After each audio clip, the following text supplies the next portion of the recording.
Paramashivoham. Om Nithyananda Paramashivoham. Om Nithyananda Paramashivoham. Om Nithyananda Paramashivoham. Om Nithyananda Paramashivoham. Om Nithyananda Paramashivoham. Om Nithyananda Paramashivoham. Om Nithyananda Paramashivoham. Om Nithyananda Paramashivoham. Om Nithyananda Paramashivoham. Om Nithyananda Paramashivoham.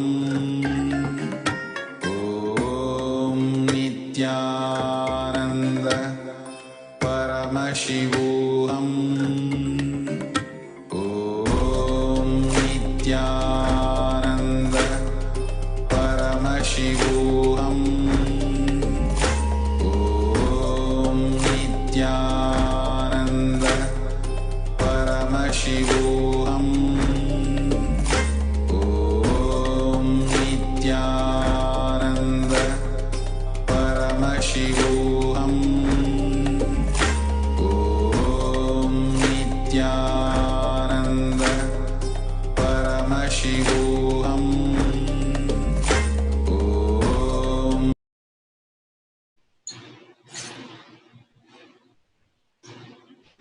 Nithyanandam Paramasukhadam Kevalam Jnanamurtim Dvandvatitam Gaganasadrisham Tattvamasyaadilaksham Ekam Nityam Vimalamachalam Sarvadi Sakshibhutam Bhavatitam Trigunarahitam Satgurum Tam Namami.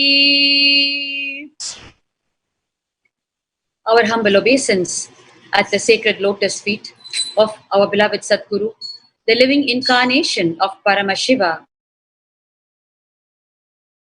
Nithyananda Paramashivam. Nithyanandam.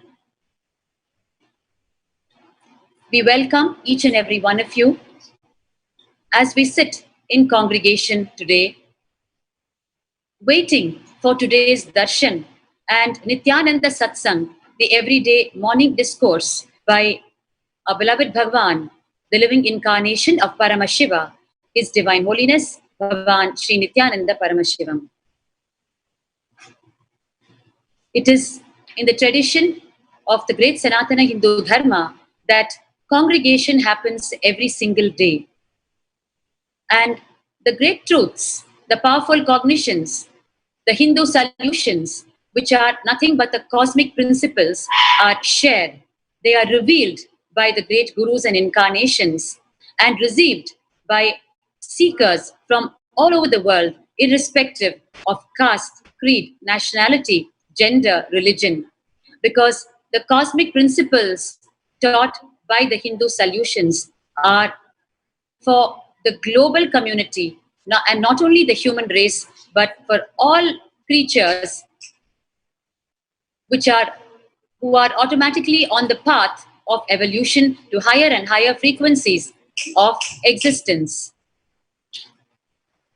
It is therefore the most beautiful happening in the Hindu tradition that congregation happens every day, and it is for that very purpose that the Hindu temples were built all over the world, where congregation happens every day. And the tradition of the satsangs from the gurus and incarnations were designed by our great forefathers, our ancestral rishis of Kailasa, the enlightened civilization that existed once upon a time world over. And it is that very Kailasa that Bhagavan is reviving through relentless effort, tyaga which cannot be described, sacrifice which cannot be described, and against continuous persecution done to him and the global community that he's creating as Kailasa, the enlightened civilization. Yesterday, we received a very powerful satsang from Bhagavan during the series of Stop the Hindu Holocaust. We are on day 4 of Stop the Hindu Holocaust, and the satsangs are becoming more and more emphatic and from the deep pain that humanity needs to be saved, and from a very ferocious space that is there only because of the ultimate compassion for humanity. The ferociousness with which Bhagavan is requesting to stop the Hindu Holocaust is from the deep compassion to save humanity from losing the great Hindu solutions and heading towards destruction. What we're facing today globally as the coronavirus, the COVID-19, is really the outcome of collective negativity because of gross and colossal disregard of the cosmic principles and living a life of violation of cosmic principles. And therefore, the only solution today is to once again start living the cosmic principles and see the effect of it in our individual lives and as a global community. Yesterday, Bhagavan, in his series of Stop the Hindu Holocaust satsangs, with very deep pain, explained and awakened us to facts that have always been in front of our eyes, but which we have been choosing to disregard. How the Indian media, unfortunately, is heavily funded, built and owned by the anti-Hindu elements, and they function with the only purpose of eliminating Hinduism from India. And how the Hindu diaspora all over the world should stop trusting the mass media cult as the source of information, because they are functioning in such a way that the targets are the Hindu incarnations and gurus, and using them, doing a character assassination of them, they are systematically destroying all the Hindu principles. And we heard from Bhagavan how even the sacred, sweet, and powerful Hindu principles and traditions like the Devi Bhava Samadhi Darshan is being addressed so derogatorily by the media today and misleading the mass that is having still the mass media cult as its source of information itself, through which the population is even taking its everyday life decisions based on what is being shown or taught through the mass media cult. We are in a situation today where even Hindu scholars have lost touch with their original Hindu roots, which have been systematically and cunningly wiped off by the Mughal and British and other foreign invaders. And therefore, even Hindu scholars are believing that our Puranas, the Hindu histories, are mere mythology. The word mythology is the most pathetic replacement for the powerful Hindu history where the whole happening was real, whether it was a Ramayana or Mahabharata or the Bhagavata Purana or anything in Hindu history which was real and which happened, for which there are archaeological and other evidences today, are being reduced to under the name of mythology. That even we Hindus no longer believe that they really happened, and we no longer resort to those great Puranas for our life solutions today. And in the wake of the brutal murder of the two sannyasis on 16th of April, just a few days ago, Kalpavriksha Giri Maharaj and Sushil Giri Maharaj of the Juna Akhada of the All India Akhada Parishad,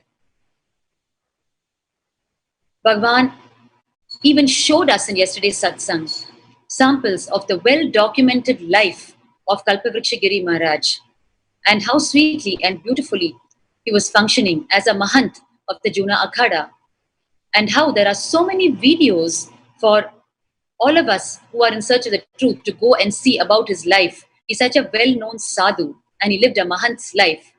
Whereas the mass media cult has already got the false narrative about his brutal murder, that he and his assistant sadhu and his assistant driver who were brutally murdered were thieves, and they were beaten to death by the villagers because they were thieves.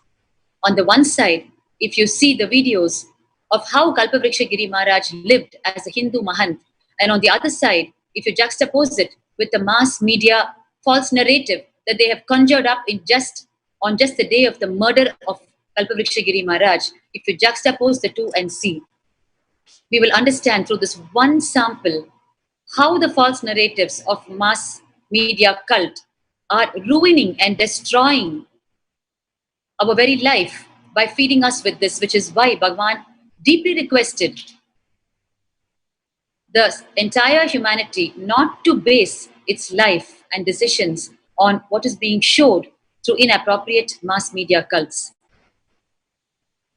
And further, the reports pertaining to Kalpavriksha Giri Maharaj's brutal murder say, the false narratives say, that it was a case of mistaken identity that he was beaten to death.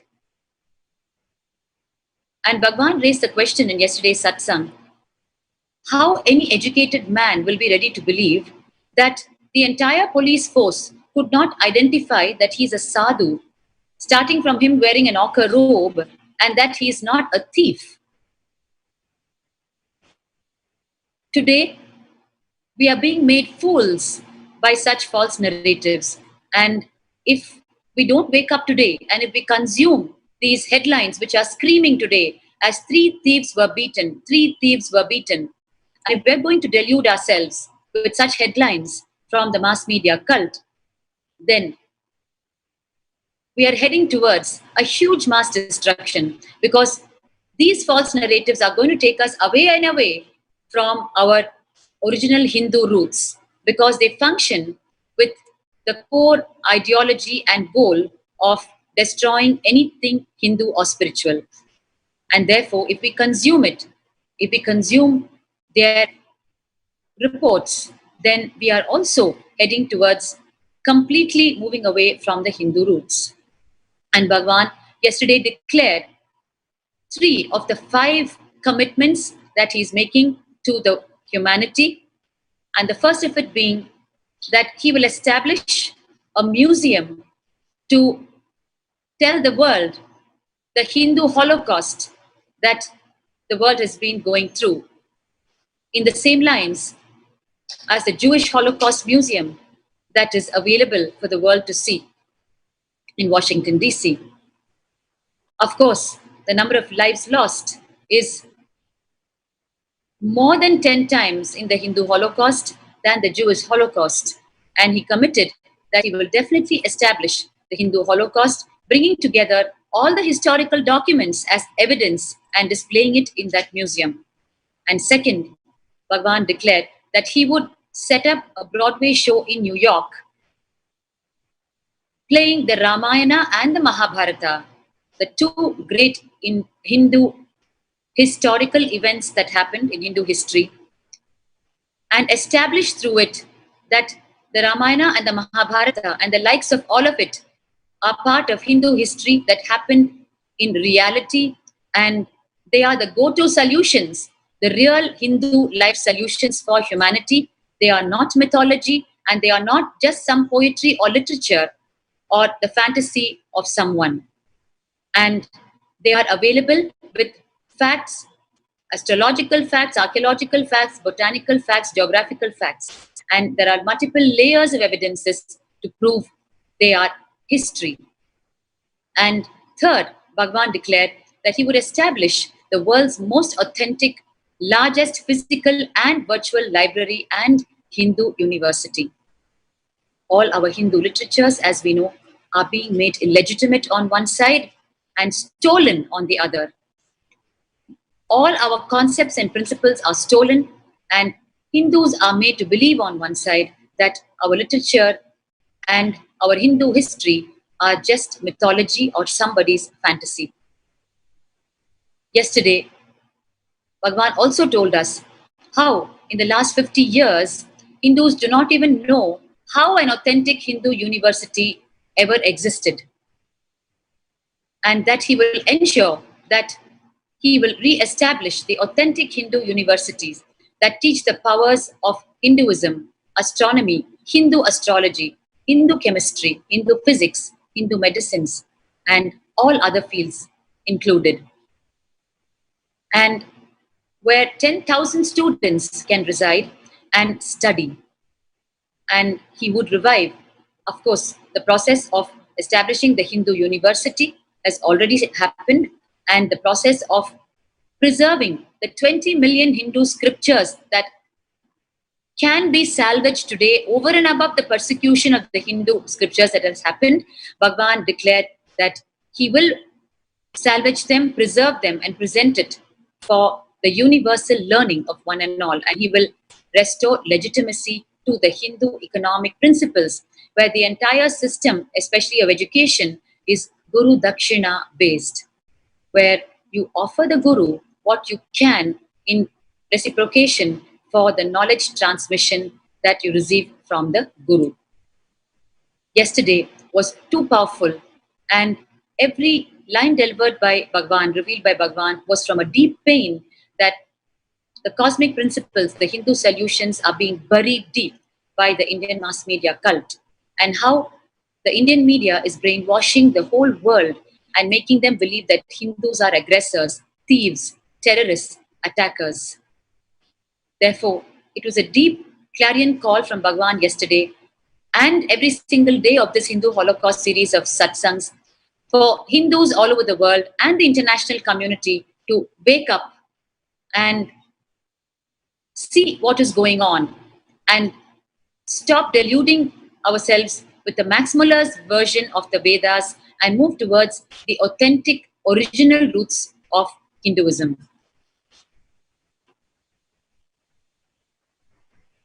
Today, we are once again going to hear Bhagwan addressing the subject of Stop the Hindu Holocaust. Hinduism belongs to the entire world, the entire planet, and the Hindu gurus and incarnations belong to the entire planet. It is literally like digging our own graves when we persecute the Hindu gurus and incarnations. It is out of their deep sacrifice and compassion that although they are continuously persecuted, they continuously stand up and persist with the Hindu teachings. Today, we first have with us our own sannyasi, Sri Nithya Ramanathananda Maharaj, who's here with us to explain to us the third of yesterday's Bhagwan's declaration to humanity that he will revive the great Hindu scripture, salvage the 20 million Hindu scriptures that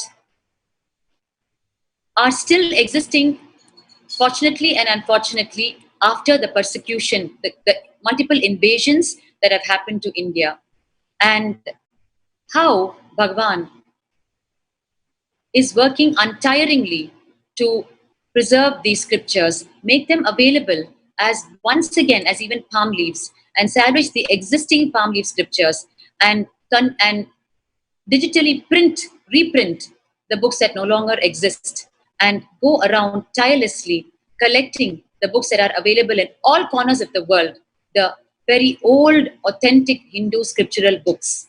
He will explain to us step by step the untiring efforts of Bhagwan in this one field of preserving the Hindu scriptures. Nithyananda Maharaj. Nithyanandamma. So it's one of the mission that Bhagwan has started, the vision that he gave, the Sri Kailasa Uniting Nation for Ancient Scriptures and the Knowledge. Under this project, from the time I came here as a sannyasi, this is the project, this is the vision I received from Bhagwan the vision that he has for building the world's largest library on Hinduism, housing more than 20 crore, 2 crore scriptures, source books on the Hinduism, and that also we are going to be having all the books on Hinduism, including the scriptures on the Hinduism. Both are little different. The scriptures are the direct words of the Paramashiva that he revealed to Devi.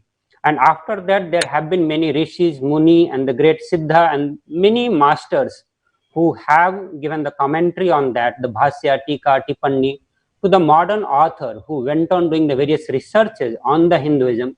So we are going to have anything and everything about Hinduism in our library. So how Bhagavan shares the vision, how the Paramashiva started, what the scripture is, and how he want to revive it as it is. So Bhagavan says that eons ago, when Paramashiva manifested himself to celebrate himself, he laid down the constitutions of this universe. And that very constitutions are known as the scriptures. So when Paramashiva manifested himself, he laid down the various constitutions and he delivered all that to Devi. And this is what is known as the Veda Agama. And after delivering, he himself established the enlightened civilizations. The civilizations started from the Kailasha, and this civilization embodied the best of best in every field, be it health, medicine, art, science, social science, judicial, administrative, and political system. For every aspect of the life, Paramashiva has revealed various scriptures, since he being the one who created. So every manual is from the source. So civilization, when it started from the Kailasha, the civilization started over the various universe, planets, and in planet Earth, it had almost 10,000 different sampradayas. And Paramashiva, Parashakti, as I said, they himself manifested as the Matrika in the scriptures, and that's why every scriptures, every letter is considered as Paramashiva himself. Every single scripture is treated is a deity for us. It's not just a book that we read, it's a deity for us, and when we connect with the scriptures, it reveals to us. So this is what we get to see when Paramashiva delivered and laid down the constitution of the universe. He delivered the knowledge directly to the Parashakti. From the Parashakti, it was delivered to the Nandi, from the Nandi to Saptarishis, and that is how from the Saptarishis went to all the 7 continents and established the enlightened civilizations.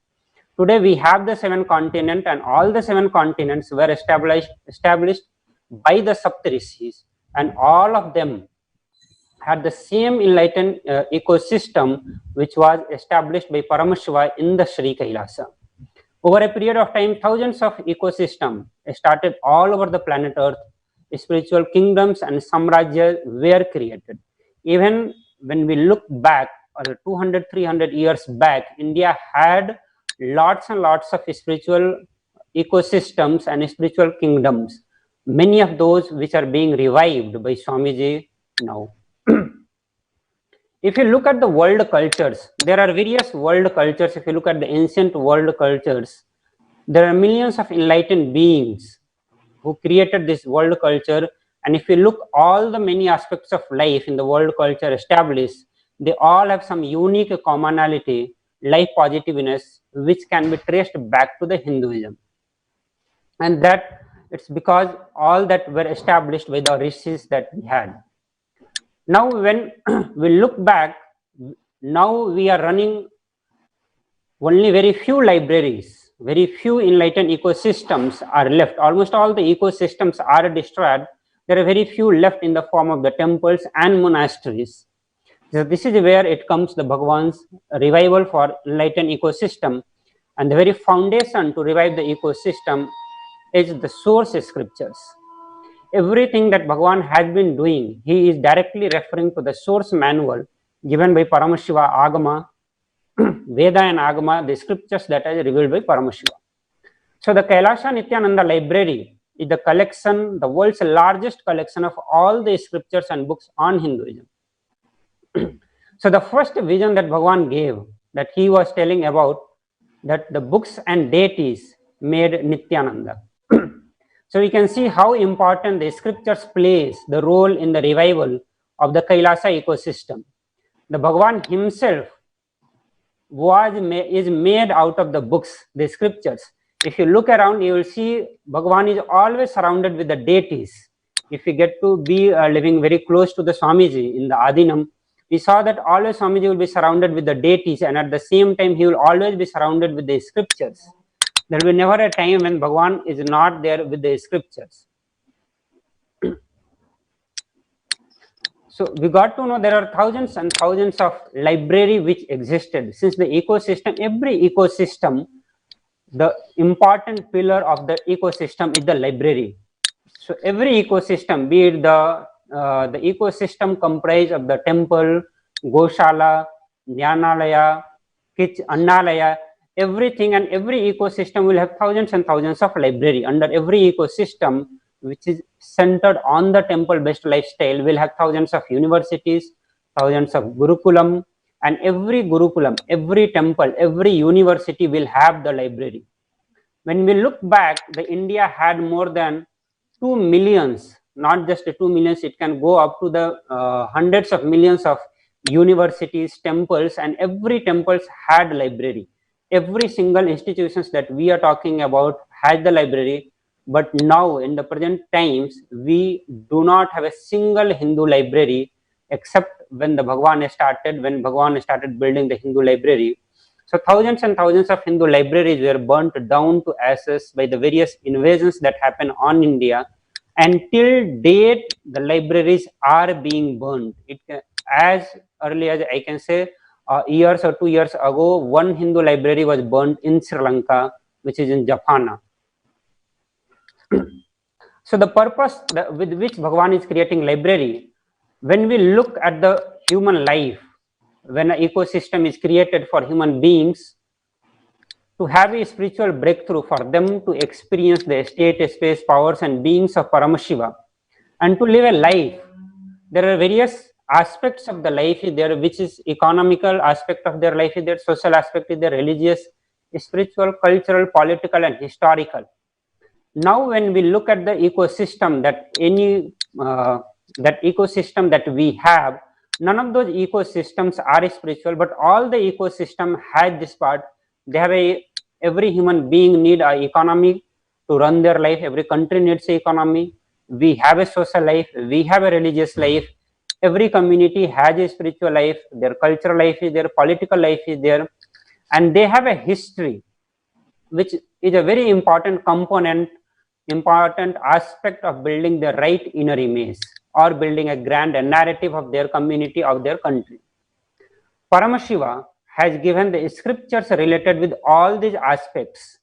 If you look at the economy, most of us, what we think that religion or spirituality, or when we look back to the spiritual knowledge, we only think that it has the knowledge related with the spirituality, and it has nothing to do with the economy, it has nothing to do with the social life, it has nothing to do with the political life, it has nothing to do with the historical life, which is completely incorrect. When Paramashiva laid down the constitution, he has given the scriptures to run the economic aspect of the life. How the economy should be, how the economy of the country should be, how the economy of community should be there. It's very clearly described by Paramashiva. How the social life has to be lived, how the religious life has to be lived, how the political life has to be lived, that also has been clearly given by Paramashiva. And for all that revival, to form the ecosystem, we need to revive all these aspects of the human life. And the base of all that is the source scriptures given by Paramashiva. So we see the importance of the scriptures in present time. If we, when we are going to be reviving all these aspects of the life, we need the source scriptures. But now, when we see, the question comes that when we had such a huge number of library, huge number of scriptures, huge number of ecosystems, why we do not have anything as of now? So this is what Bhagavan Krishna has also said. Over a period of time, with increasing consumerism, many of this life positive value diminishes in all cultures. Over a period of time, the great truths, die, they go on decline, and again they get revived also. To go more into detail how we lost everything that we had, all the scriptures, the moment we lose the scriptures, we lose the lots and lots of knowledge, and not just knowledge, the very lifestyle get lost. It start getting manipulated, we get into control of somebody. The various aspect of Holocaust starts. When we look at the Hindu Holocaust, the untold story which is not told, as Bhagavan said, the worst thing about the Hindu Holocaust that every single thing has been destroyed. There is no single body even left to document. We could not even document the Holocaust that happened to us. So what we are going to present is a very small data set out of what has happened, because it was not documented. Today only 20% of the Vedic scriptures are remaining on the planet Earth. Swamiji revealed that in the beginning, when Paramashiva created, he created almost 100 million scriptures. But in present time, we have only 20 million scriptures left, and almost 80 million scriptures are completely destroyed. When we look at the Hindu Holocaust, it is a complete planned conspiracy against the Hinduism. It's not just the random killing of the human beings who had great kingdoms, who are great rulers or great wealthier person.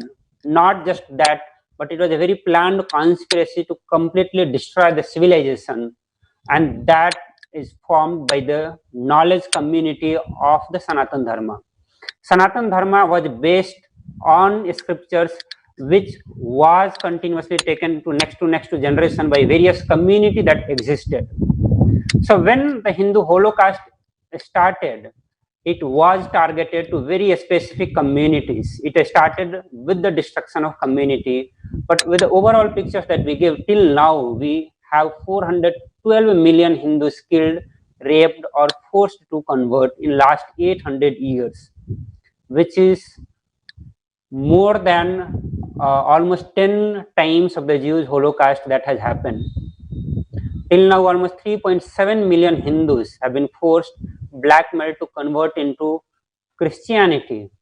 95 million Hindus have been raped, murdered, tortured under political crimes, which is happening from the time of, it's a kind of the many wars that happened when the India was divided into three different countries, India, Pakistan, Bangladesh, and after that also many riots has been happening, which is the political crimes, and under that till now 95 million Hindus have been raped, murdered and tortured. 100 women are raped or converted to Islam by love jihad every day. It is till today it is happening in the many parts of the India. The women are converted by the love jihad, and it's a very common phenomenon. It has become a very common issue in India. If you just Google in the love jihad, you'll get hundreds and hundreds of cases which is happening, not just in India, in the various parts of the world wherever Hindus are existing. So we can see almost 513 million, more than 513 million Hindus have been killed, raped or converted, and it is still continuing. This data could be the data could be much lesser than what has happened to the Hindus. If we do not wake up now, then Hindus can become a history. All these numbers are not a lie. It's a fact that we are giving. And that's why Bhagavan is talking about continuously the Hindu Holocaust, the wake up Hindus. Most of us are not aware of how many Hindus are killed. We really do not know anything about the Hindu Holocaust, the Hindu history that is there. When you look back in this Holocaust, go into the more detail, the various community which has been targeted. Most of the people may think, okay, these are the random people being killed, maybe for any other regions. But when we look into the detail, you will be able to see how it is a conspiracy and how specifically the knowledge community has been targeted most when the genocides, when the Holocaust started. When you look the 7 genocides of the Kashmir has happened till now, from in last just 50 years, almost 5 to 6 lakh Kashmiri Brahmins, Kashmiri Saivites have been killed or kicked out of their native place. All those Kashmiri Shaivites are ecosystem, not just when a Kashmiri Shaivites, a Brahmin is being killed, along with that the whole knowledge system is being destroyed. That whole sampradaya is being destroyed. Bhagavan said every scripture, when it is destroyed, one sampradaya is destroyed. Every Kashmiri Shaivite, when he is being killed, it's a sampradaya, it's a knowledge system which is completely being killed. So you can imagine 5 to 6 lakh Kashmiri Shaivites were killed or kicked out. Almost 2.5 lakh Kashmiri Shaivites were kicked out from their native land, and till now they have not got back to their land. Till now the government has not done anything to get back them to their native land. The another genocide that happens is the genocide of the Shivacharyas in the Tamil Nadu under atheistic government. Till now, the many killings happen in the past few governments, and all those killings were targeted to the Shivacharyas. The huge number of Brahmins were killed in Tamil Nadu. All these Brahmins either running the Gurukulam or part of the Hindu university or part of the temples. The moment you kill the Shivacharya, you literally destroy the temple. When you destroy the temple, you have destroyed one ecosystem, one enlightened ecosystem, which is a very huge destruction. It's, you can say, the destruction from the root. If you kill a common man, you may not cause that huge destruction, but when you kill the person who is base for that ecosystem, you literally destroy the whole ecosystem. Like how Swamiji gave the example for Sabrimala temple. When Sabrimala temple that practices is destroyed, the Sabrimala temple is destroyed, the whole ecosystem is destroyed, then when the millions of people who are visiting every year, they are not going to get the benefit, they are not going to get the conscious breakthrough for which the temple was meant. The same way, when the Shivacharyas are destroyed, the whole temple ecosystem is destroyed. You may have the next set of priests, but those priests may be from the different community who are not having the proper knowledge to sustain that ecosystem, proper knowledge of the Shastras, and without the Shastra, he is not going to be functioning in a proper way. So you can see how planned it is. The knowledge community has been targeted. Then when it comes, another political massacre, political crime that happened was the brutal massacre of the Hindus during the 1970 war of the Bangladesh. When the Bangladesh was separated from the Pakistan, almost 2.5 million Bengalis were killed. If we look back again into the detail of the Bengal, we have many great saints, many scriptures, many enlightened masters happened from the Bengal. And when this massacre happened, the huge number of Hindus and the Hindu masters were killed completely. There were still thousands of sampradaya which existed in the Bengal, but in present time when we see, there is not a single sampradaya still alive.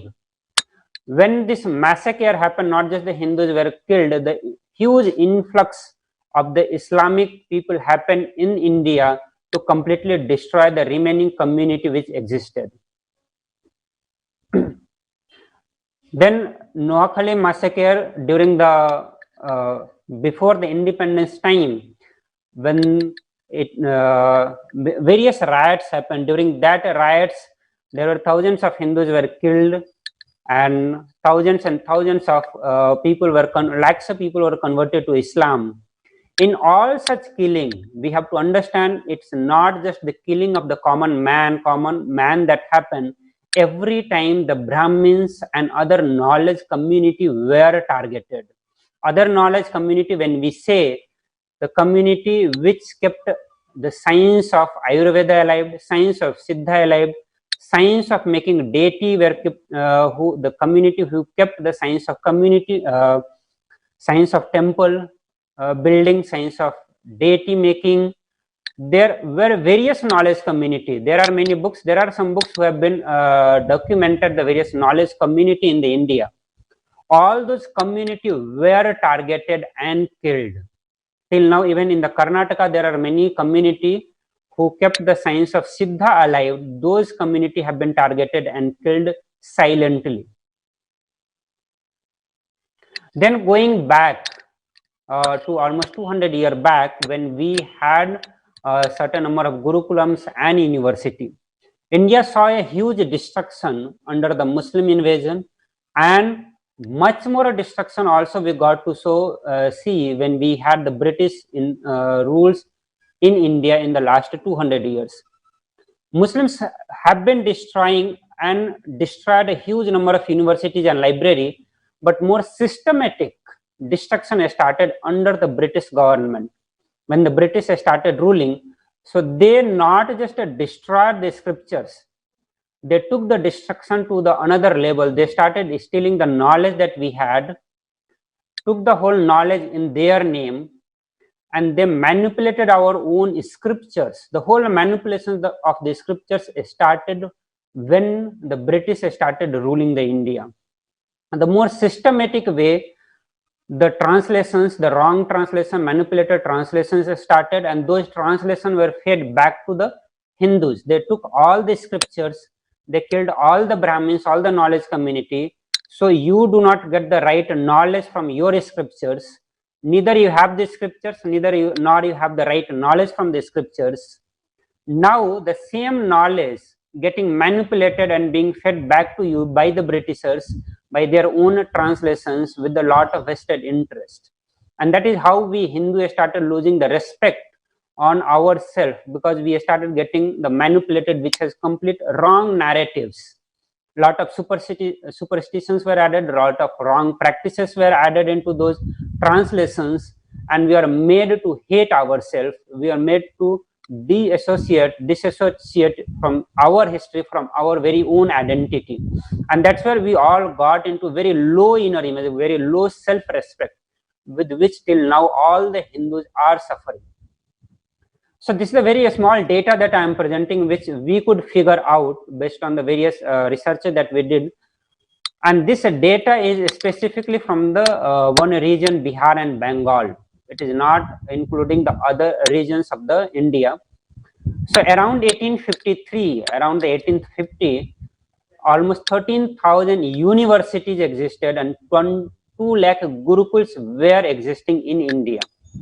And this is the documented part which we are saying. For all this, we have the detailed fact on detailed data on how many teachers were there, how many lecturers were there, how many professors were there, how many students were there, to the details from every community, which community, how many students were there, how many girls students were there, how many boys students were there. One of the very important data, surprising data that we get to know as of now that girls were denied education in Indian education system or Hindu education system. But the document reveals that there were equal number of girls who were given education, either in the Gurukulam or in university, or they were given the private tuitions by the various acharya or the gurus.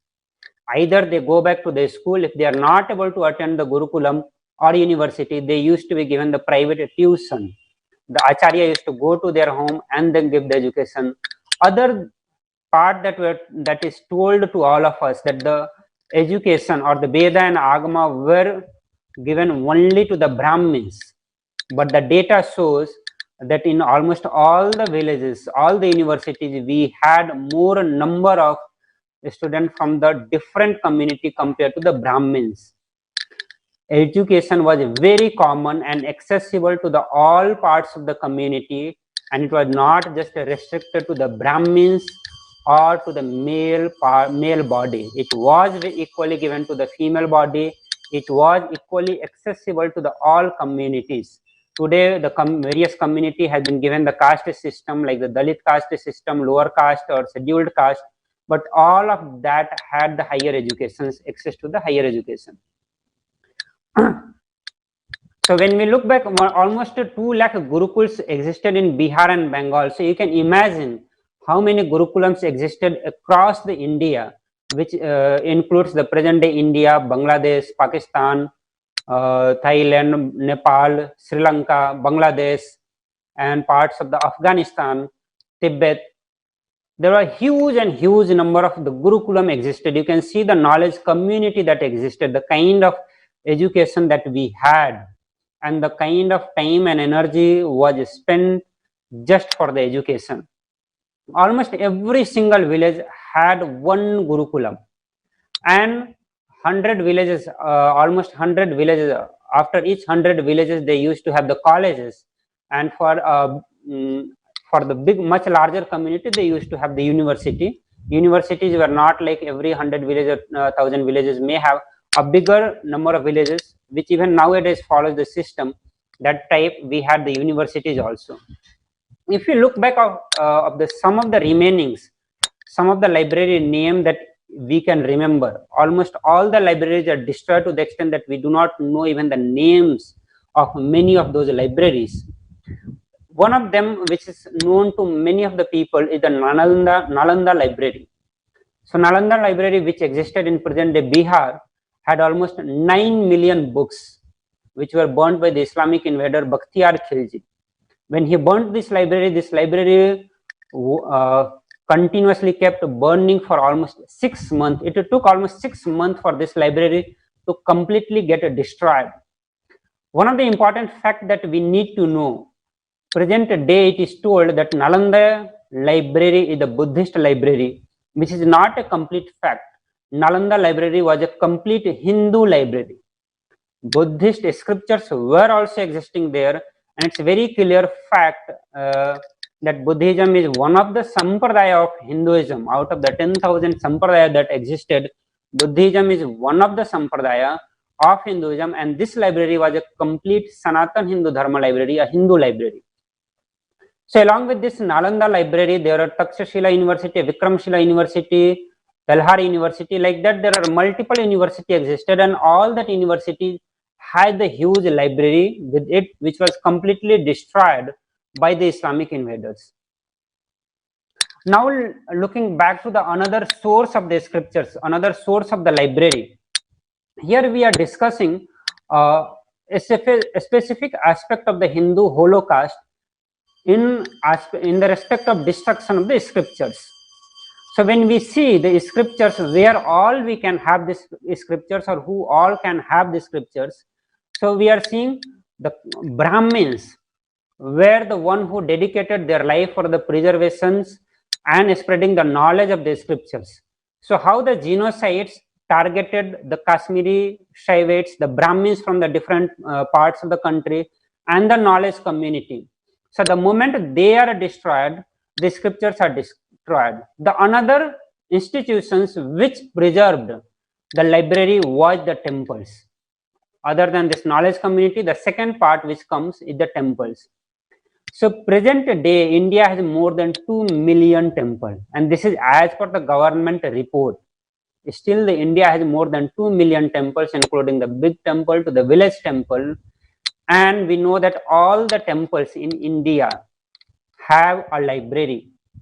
Paramashiva very clearly describes in the Kamik Agama, Uttarpada, in the 74th chapter, that every temple is supposed to have a library. I'll read that, the translation, what he says. Center for the scriptural studies, the Veda Agama, should be constructed in all the 4 main directions of the temple, in the corner direction of the temple, in its inner enclosure, or in the location recommended for installation of the image of Shaiva devotees. So you can see every single temple in India was built as per the Veda and Agama, as per the instruction given in the Agama. And when the temple is being built as per the instruction of Agama, it has to have the libraries, and not just one, multiple library, because Bhagavan is telling that it should be constructed in all 4 directions, in the corner directions, and in the inner enclosure, or in the location recommended for installation of image of Shaiva devotee. So every single, if we consider each single temple to have at least one library, we can say even in the present day, when we have 2 million temples, at least 2 million library has been destroyed, because none of the temples in present time has the library. If there are, it is just 1 or 2 temple you can count on the hand which has the library. I can say Tirumala Tirupati Devasthanam has a Hindu library, and that is the one of the very large library which is existing, and that is the only temple which has the library. So you can imagine if we go back just 200 year back, we may have 200 million temples, or maybe like much more than that. So you can imagine how many library has been destroyed. Then we can see in the modern times, after when the Britishers started collecting all the scriptures to take it back to their country, or you can say when they started looting the scriptures, there are many Oriental institutes were set up in India where they started looting scriptures from the various parts of the country, and they used to keep in this Oriental institute, and from this institute it used to go back to the different parts of the world. Mostly it went to France, Germany, and Britain. Still, one of the largest collection of Hindu scriptures is existing in Britain, in Germany, in France, and not just that. In one of the official documentary from the Vatican Library, even their library is showing in the documentary the Grantha manuscript. Grantha manuscript means it is the Hindu manuscript, is the Shaiva Agama manuscript which is existing, which is there in the Vatican library. So I'm not just telling some random story or just it's given. You can search on the YouTube. There is a Vatican library. Almost it's a 10-minute documentary in which they are showing. So when we see when the Britishers left, there are some certain number of scriptures were left into this Oriental libraries, which is completely controlled still by the foreign country, the Britain. This Oriental library, if we want to access the manuscripts that we have, we do not have the complete access.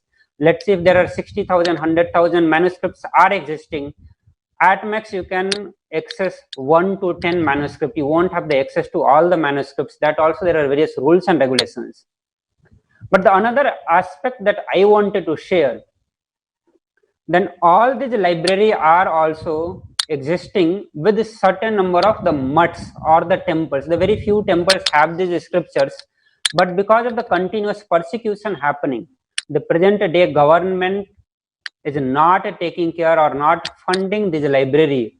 Neither the Hindus have taken this responsibility to protect those manuscripts.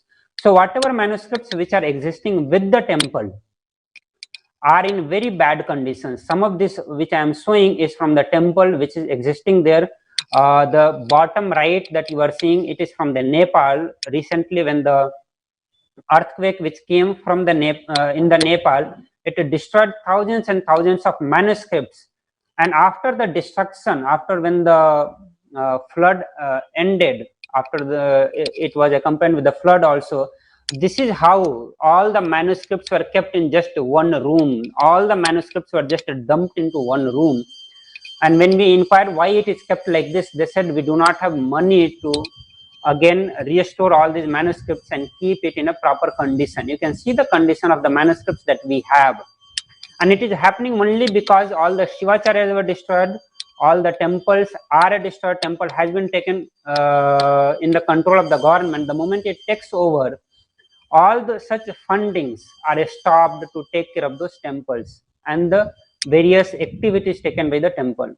So even though library which is existing with the temple, very few, like it can be like 20, 30 or 100 libraries, manuscript library which is existing with the temple, they do not have money to preserve them nicely, forget about taking it to the common person, and doing the various researches along with that.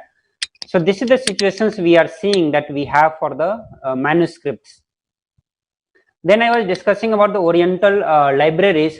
Many of our manuscripts have been taken to the Oriental institutes, which has become almost inaccessible to the present day Hindu scholars. When we say the Hindu scholars, I mean many of the sannyasis, many of the rishis, many of the enlightened masters, or those ecosystem which is existing there. Has become very, very difficult to access, and still they have almost 100,000, thousands and thousands of manuscripts. As per the government report, India has traced almost 5 million scriptures. Out of that, 4.2 lakh scriptures has been catalogued, electronically converted, and all those are existing with most of those Oriental manuscript libraries, which is almost inaccessible to us. And through this manuscript library, when they do allow people for the research, it is allowed to their country or to the other country. Like we can see there is one French institute of Pondicherry, which has almost 9 to 10,000 scriptures, and they have been doing projects on procuring all the Siddha manuscripts, which is being funded by the British Library. All those manuscripts and the research is being done by the non-Indians, and it is being taken, being patented, those researches, and being taken to the other country. So it is our knowledge system, our knowledge, but we are completely denied of it. So this is where it comes the responsibility of the Sri Kailasa, and this is where Bhagavan has taken this as a vision to revive the knowledge system which directly came from Paramashiva, taken to the planet Earth, kept alive by Devi, Nandi, Sapta Rishis, and the many great enlightened master Rishis, incarnation who happened, and the millions of people who gave their life to protect and preserve this knowledge system. So as of now, we have only 20 million scriptures left, and that too we see in what condition it is left. So Bhagavan envisioned the Kailasha Nithyananda Nyanalaya, Kailasha Nithyananda Library, which aims on collecting and preserving the living deity, the direct word of Paramashiva, the Shastras. So we take all the scriptures as the living deity.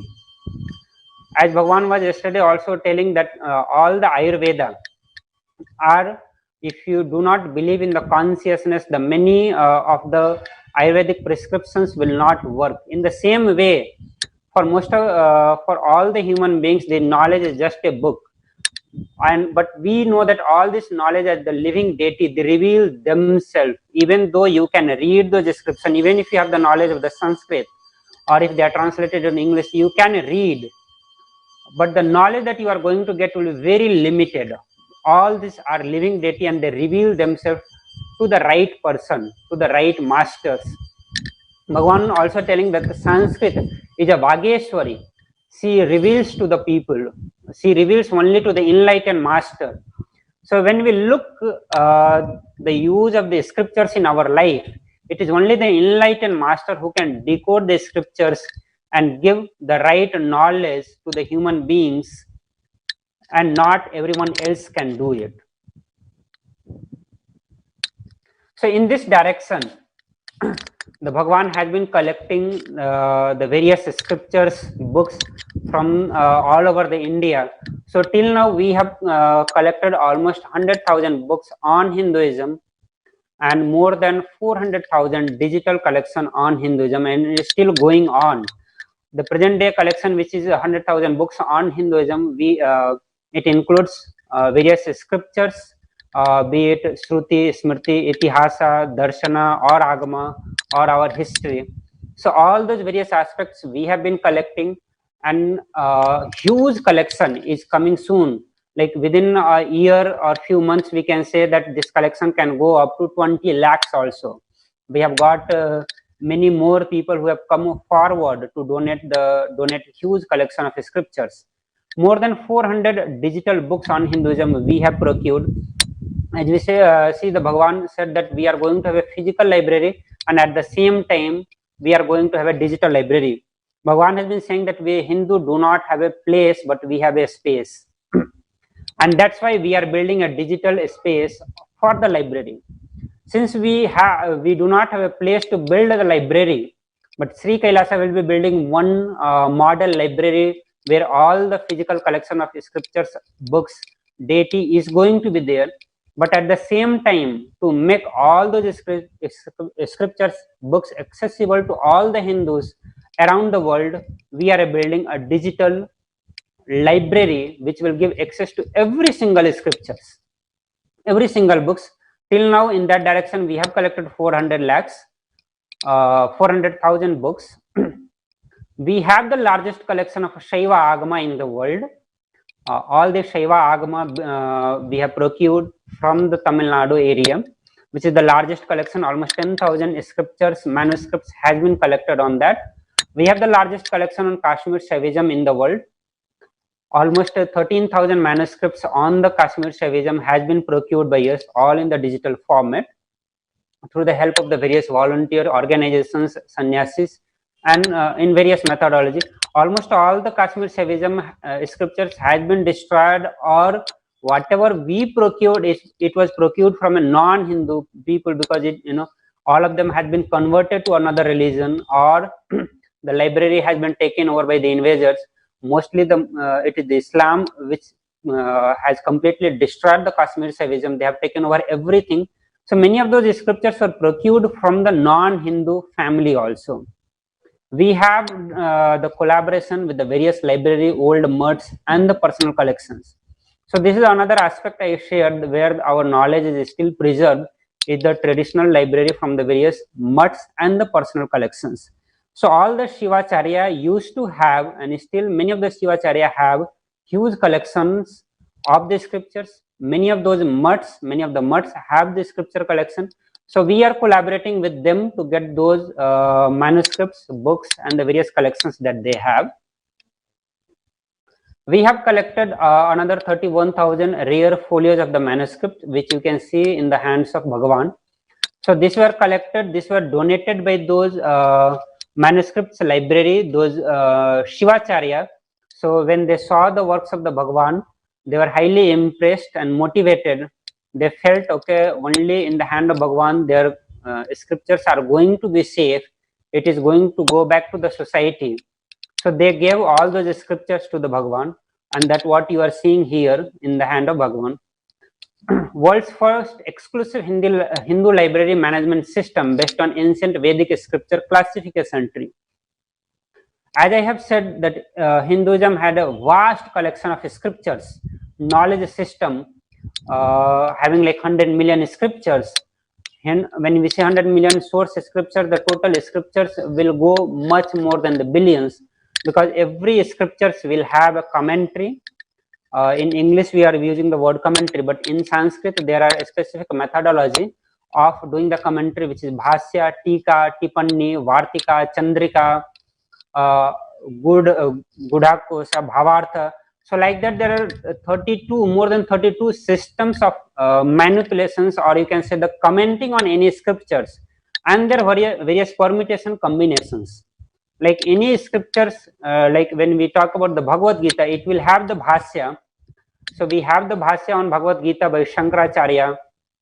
On the bhasya, there will be tika, tipanni, and at the simultaneously there will be tika of the bhasya, tika of the tika, tipanni of the tipanni. So like that, there will be multiple permutation combination also goes. So one scriptures will multiply itself into the multiple scriptures, multiple commentaries that we are going to have.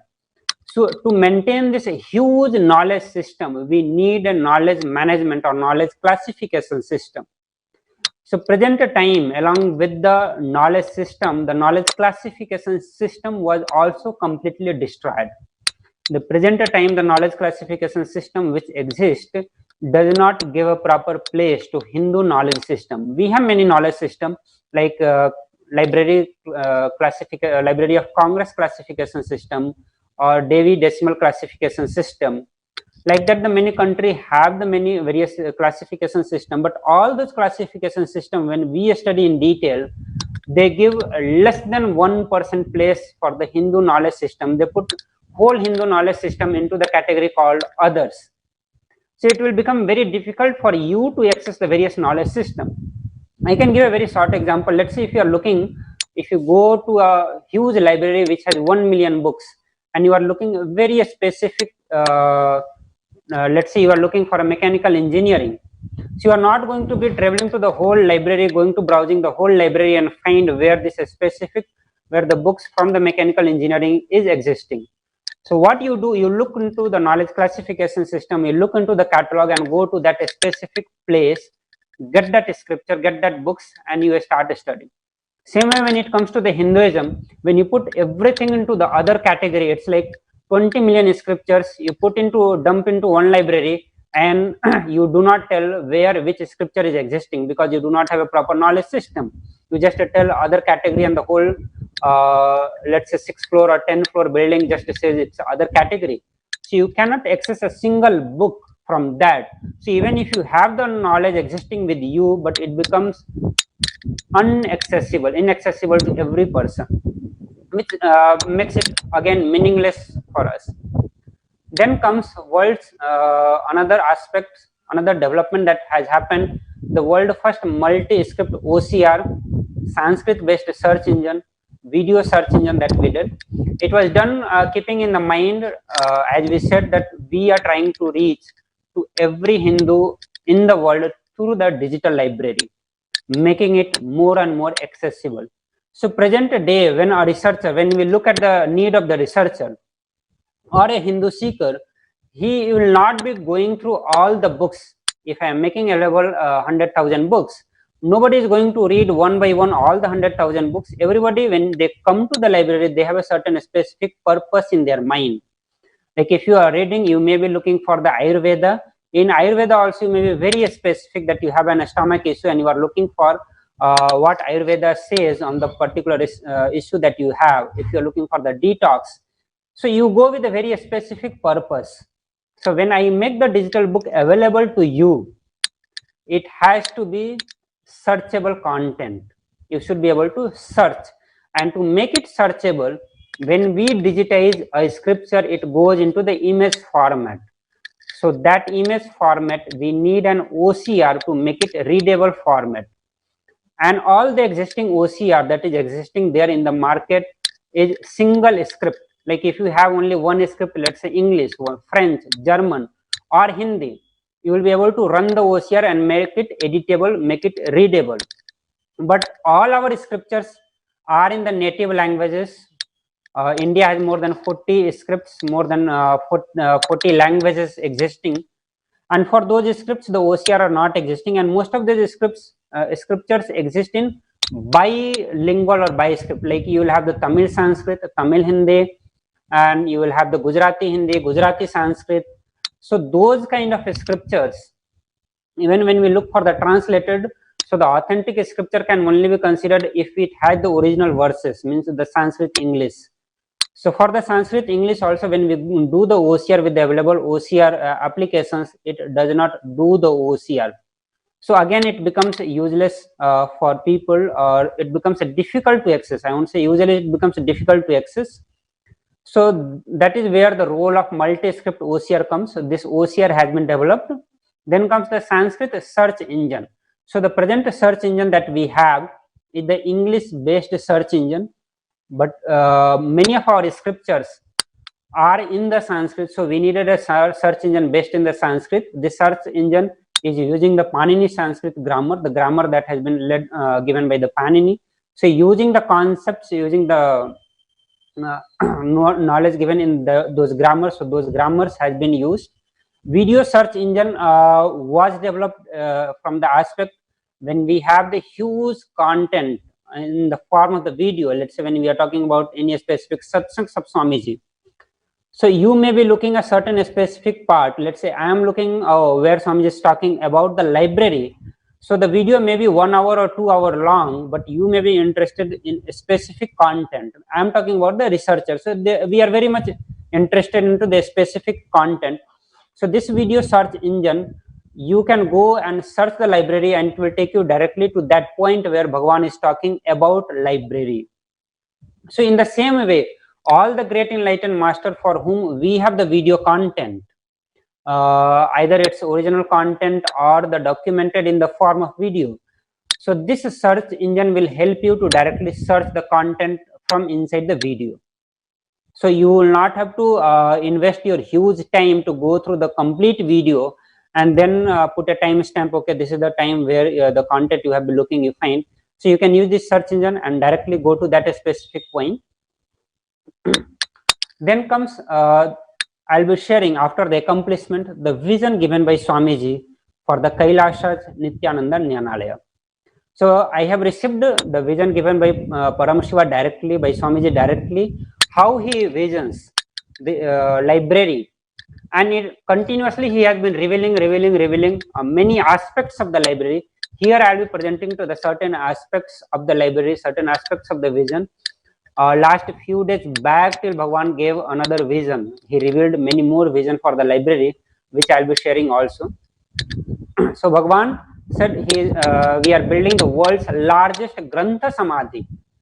So we use the word Grantha Samadhi for the library. We world's largest Grantha Samadhi, home to living deities of scriptures, transmitting powerful cognitions to the humanity. Understand here, every Grantha Samadhi is a living deity. When we connect with them, they reveal, they transmit the knowledge directly to us. So it is not a memory based system where you are reading the book, trying to understand it, memorize the content and then reproduce the content. No, it's a living deity. You do the power manifestation, you connect with them, they reveal the knowledge, not just reveal, they transmit the whole powerful cognition and becomes part of your thinking process, part of your life. So this Grantha Samadhi will house more than 5 crore books and 30 lakh manuscripts on Hinduism, including 2 crore, which is 20 million source books on Hinduism. So 5 crore is the 50 million books that we are talking. It has been increased to much more. Now we are going to be procuring all the books related with the different ministries of the Kailasha. Like when there is a ministry of Kailasa, let's say the Ministry of Health.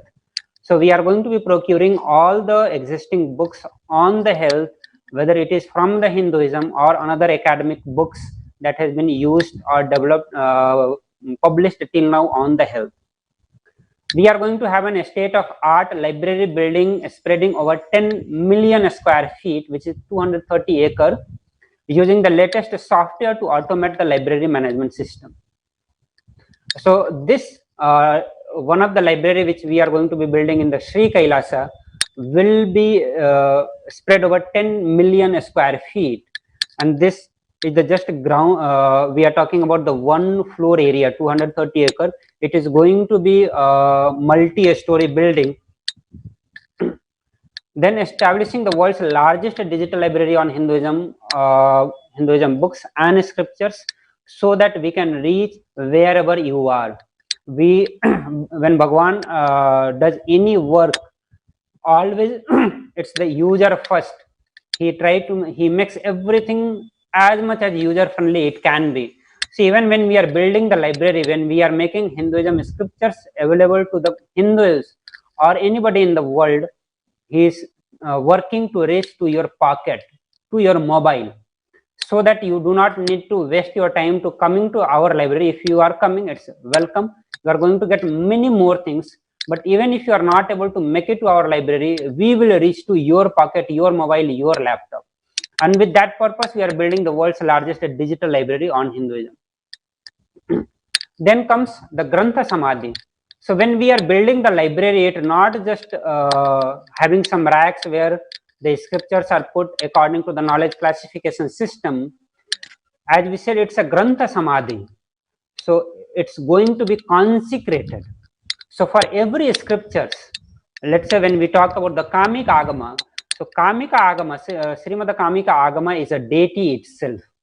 So when we are going to have a specific section talking about which is going to house all the Agama, we are going to have a Agama deity in the center. As we know that Paramashiva and Parashakti herself manifested as the Matraka letters in the scriptures. So every single letter is the manifestation of Paramashiva and Parashakti. So every scriptures is the direct manifestation or a deity of a Paramashiva and Parashakti. So we are going to be, Bhagavan is going to do the consecration, establish a deity of the Kamika Agama. So I'll give one example of the Kamika Agama. Before that, I'll say we have 28 Agamas, Shaiva Agama. Here I'll say the Shaiva Agama. The Vaishnavites have their own Agama. There are more than 272 Vaishnavite Agamas. There are 78 Shaivite Agamas. So every Sampradaya also has its own Agama. Shaiva Agama has 28 Agama, starting from the Kamika Agama. So so for each Agama, we are going to have a Agama deity. 108 Upanishads. So all the Upanishads are going to have the deity. For the Upanishads, we are going to have presiding deity as a Rama. For Agama, it will be different forms of Paramashiva.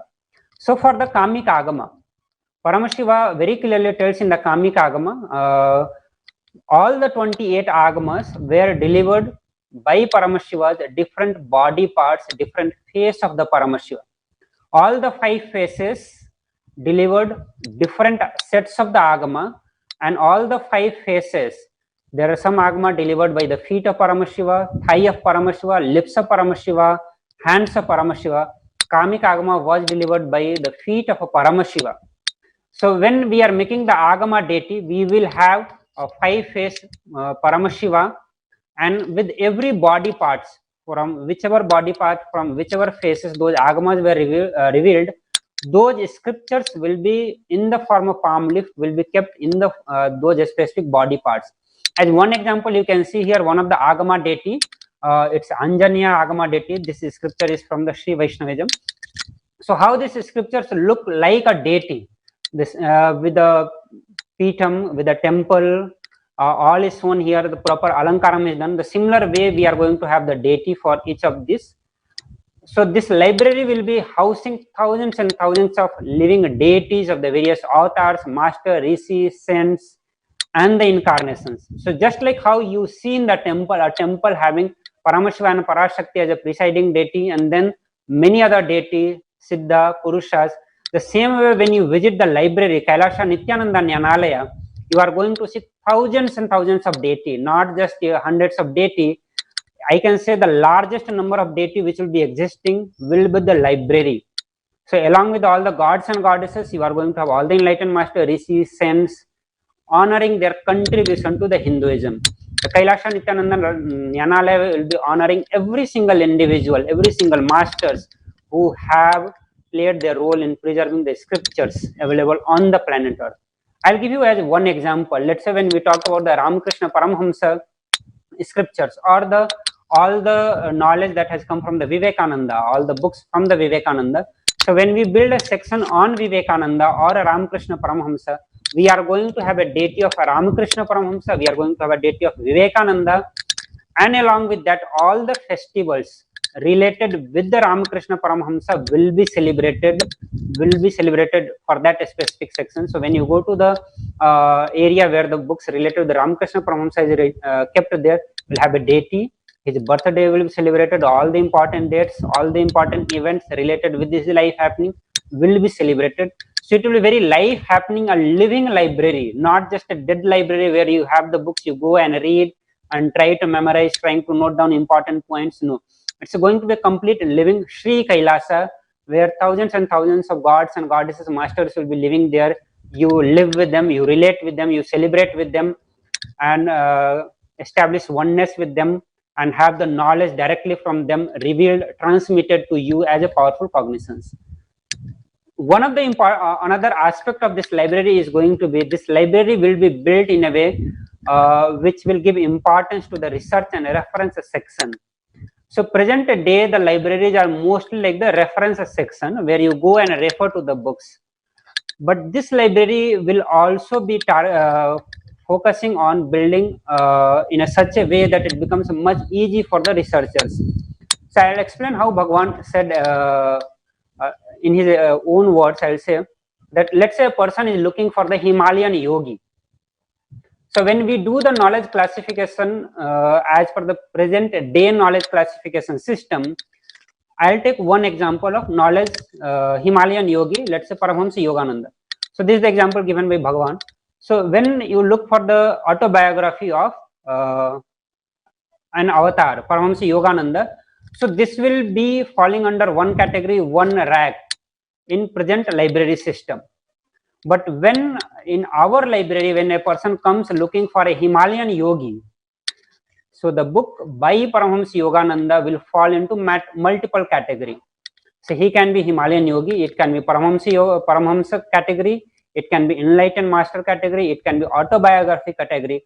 So the person, when he goes to the autobiography research section, so this Himalayan yogi books should be available there also.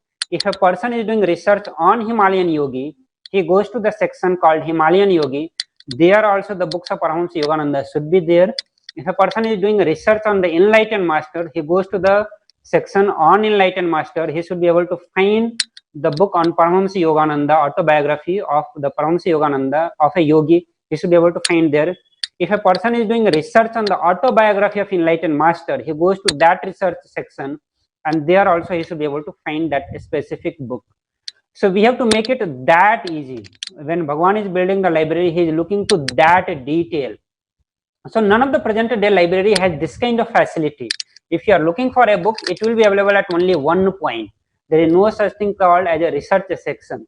But when we are building, our one book may fall into tens and twenties of different category, and tens and twenties of different tens and twenties of copy of the books will be available among the different research sections, so that when you go, you just sit and all the books related with that is available at that place only. So when a person is interested in doing research to Himalayan Yogi, he walks into the library, is directed to the Himalayan Yogi research wing, he goes and sits there and he gets all the books related with that. He doesn't have to go and browse through the whole library. He doesn't have to go through all the 230 acres, all the 10 floor, 20 floor library and search the books related to the Himalayan Yogi. No, he just sit there. It is our responsibility to make everything available in that research section. To that level, we are making things easy for person to have the Hinduism available to them.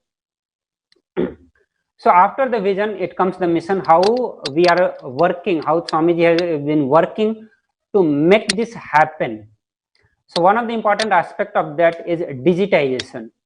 We are procuring the physical books also, but at the same time, many books which we cannot procure have the physical copy of it, we do the digitization. Let's say many of the scriptures will be existing in the many of the institutes library, which they may not be able to give due to various legalities. So we do the digitization of that scriptures and bring it back to our library, and then further we do the printing also in its original format to make it available. So digitization is a very important aspect on the preservation and dissemination of knowledge using the latest technology. If you only look for the physical collection of the books, we may not be able to do the dissemination on that large scale as we can do if we have the digitization facility available. So for all the digital library, we need the digitization of every single scriptures to be done. It has the multiple important role. One of the important fact is it becomes very easy for for preservation, and also many of the scriptures which are in the very bad condition, if they are continuously being accessed for the reference or research, it becomes more damaged. So what we do the digitization and again replicate a similar scriptures, and that will be made accessible for the reference or a research purpose. So it gives life to the original scriptures. We make it very easy for access, and then at the same time we can disseminate this knowledge using the latest technology. So that's why the digitization comes into the existence. Then comes palm leaf printing. Bhagwan has been emphasizing on preserving the knowledge system the way India has been doing it. So India has the various way of keeping the knowledge system recorded. We had one of the important system that existed, the Sravana based, where from guru to disciple it existed just by the listening, but at the same time it was also recorded into the various formats, and it's very clearly mentioned in the Kami Kagama what kind of palm leaf has to be used, what kind of ink has to be used, how the binding should be done. All these are very clearly described in the Kami Kagama Purvapada itself. But along with that, the many other tradition also existed, like storing on the bark, on the cloth, on the animal skin, on the gold leaf, silver leaf, the various kind of metallic brass leaf. All this knowledge were stored on that. So we are going to be presenting all these scriptures in the form of a palm leaf as it existed, as Paramashiva has mentioned in the Kami Kagama, and for that purpose we have Bhagwan has taken the responsibility of palm leaf printing all the scriptures in its original format. A scripture collection. So for the digitization or palm leaf printing, for both of that we need to have the huge number of scriptures to be collected from the various parts of India and various parts of the world. So in this collection we have taken responsibility to collect in publication books from all around the world. So when we talk about this scriptures collection part, we are very specific about in publication books from all around the world, and this huge collection has been done for that also. Then comes organizing scriptures. The moment we have the huge collection of scriptures, we need our knowledge to be classified to make it more accessible. So we ourselves have designed a knowledge classification system as per the international standard, which is and this all scriptures will be organized, which is a very important, a huge work to classify all the knowledge system. And for this knowledge classification system, we are using, which is mentioned in the Vedagama and directly revealed by Paramashiva. So the day when Bhagavan revealed the vision for the library, that day itself Swamiji gave me the knowledge classification system, which he told that when he was studying in the Ramakrishna library, he used to study the scriptures every day, almost like it's a very regular lifestyle to browse the scriptures, go and read. So this is the time when Bhagavan himself faced the problem to access the scriptures, and that is the time when he designed that classification system. He said, I did not want other people to have the problem in browsing the scriptures. So based on his experience, which is completely aligned with the Vedagama, he gave the classification tree, and using that tree only we have been doing the knowledge classification system. And then another aspect of work that we do is the digital collection. So digital collection, before there are many volunteer organizations, Hindu organizations and institutions who have taken the work of digitizing the scriptures. So all the scriptures which is already digitized, all the books which is already digitized, we collaborate with them and do the collection of scriptures from them. So that's why digitization has been kept as a separate project and digital collection has been kept as a separate project. Both are completely different, which we will be doing the work, which we are already doing the work. Next, when it comes to the digitization work, so digitization is in itself is a very challenging when it comes to the digitization of manuscripts and the various books that we have. Always whenever we do the digitization, all the digital machines or equipment which has been developed has always kept in mind the requirements that they had. So let's say when Western university is customizing digitization equipment, it has its own needs. Their books has a specific format, and all the digitization machines need to be customized based on the condition of the manuscript there, the size of the manuscript, how it is binded, what is the various size, so based on that the digitization machines are developed. Here we needed a very specific kind of digitization machines for us, since our quantity of work is also very huge. The range of the scriptures are very huge. When I am talking about the range, I am talking about the nature in terms of the binding, in terms of the size, in terms of the conditions. So keeping all those in the mind, we have been designing in-house scanners which will be serving all the required purpose that we have.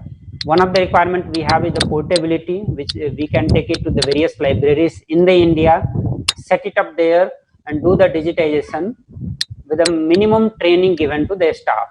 So when we are going to digitize, let's say 100,000 scriptures, it's a humongous work. A lot of volunteers will be needed, huge number of equipments will be needed. So we need to have portable machines which can be easily set up and which need minimal requirement of training. Once the proper training is not given, all the digitized the books will become useless or very difficult to access, do the OCR. There are many technicality involved into this.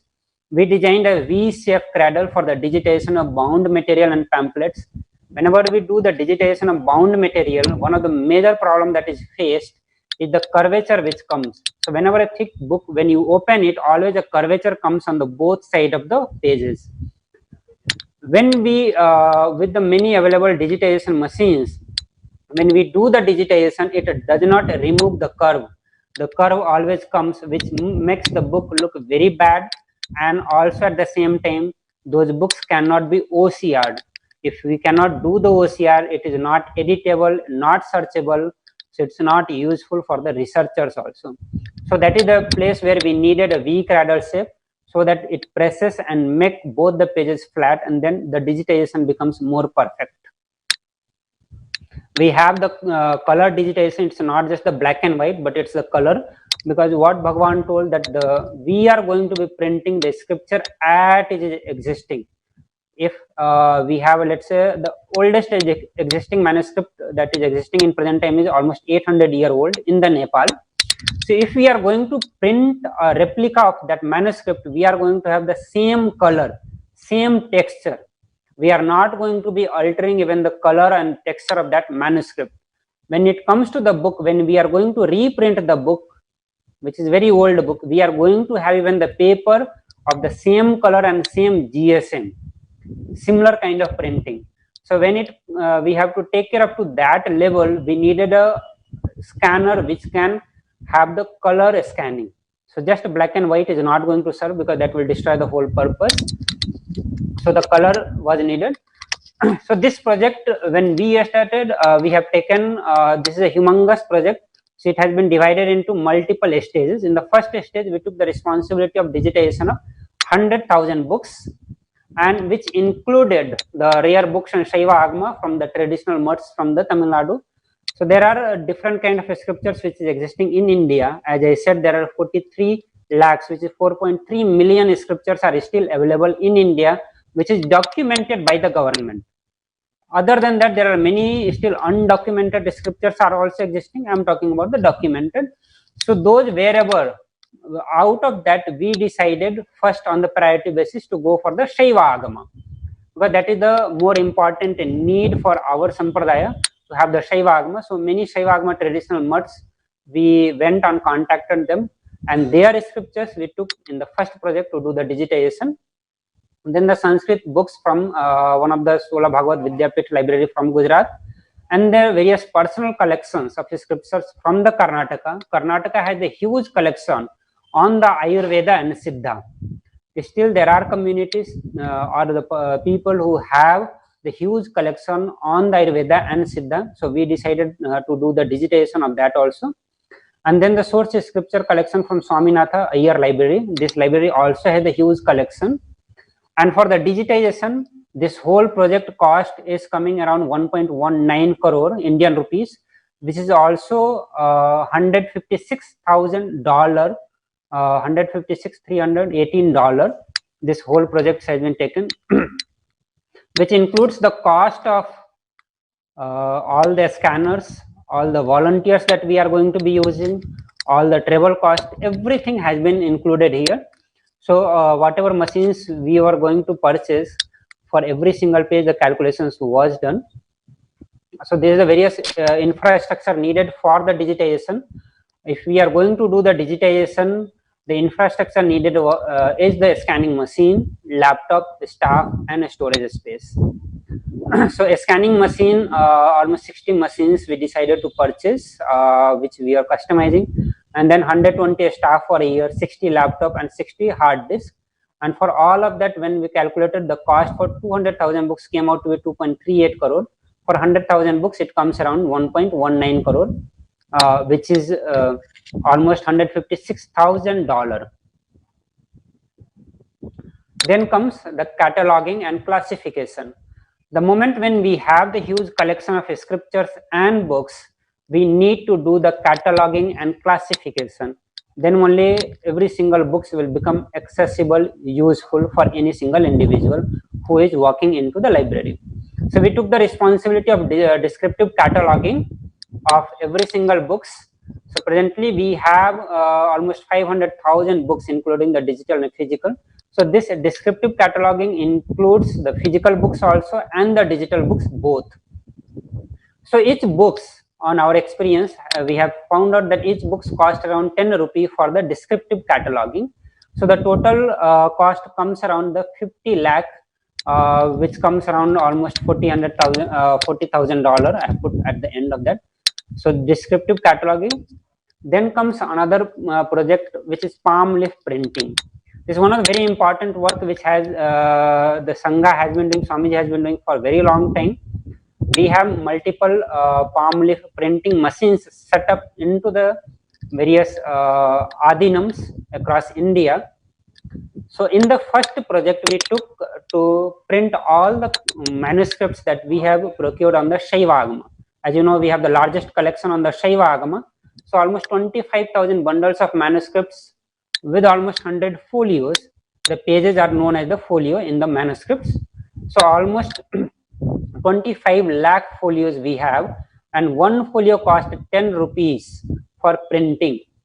Every single palm leaf printing cost almost at 10 rupees. It includes the cost of running the machine, to the staff cost. It includes the staff cost and the palm leaf paper itself, and all the preservation method that it goes through once it is printed, and before printing the treatment has to be done. So the total cost comes around 2.5 crore, which is almost $500,000. It comes almost $327,000. It comes for the printing of all the palm leaf manuscripts. You can see this is one of the Jayanti when Bhagwan released the palm leaf printing, the manuscript on Upanishads. So these are the Upanishads which were printed and released by Swamiji. Then comes the digital printing. So since whenever we are doing all this work, it's a humongous project. So when we are planning for the digital printing also, we have to go to the industrial level digital printing and not with the office printing machine or the home printing machines. All the books, here also Bhagwan gives the very detail how we are going to be doing the digital printing of all the books that we have procured, all the digital books that we have procured. As I shared what Bhagwan told, that every single books that we have procured, we are going to be printing in a way that it looks exactly same. So if my books that I procured has a 56 GSM paper, I'm going to reprint again it on a 56 GSM paper only. If it is a yellowish color, it has to be yellowish paper only, on the similar paper, similar texture, and at the same time all the books will be printed on non-tearable paper, so that every single book that we print can be preserved for hundreds and hundreds of years. And you know, the Bhagwan mission is for coming yugas, ages that he is going to be having the mission. So every single book that we print has to be long life. If you go for a normal paper, normal non-acidic paper, if you go, it has around 50 to 100 years a lifetime. But when 100 years is not the years that we look for thousands of years when we are looking for. So that's why in the present available technology, we go for the non-tearable paper.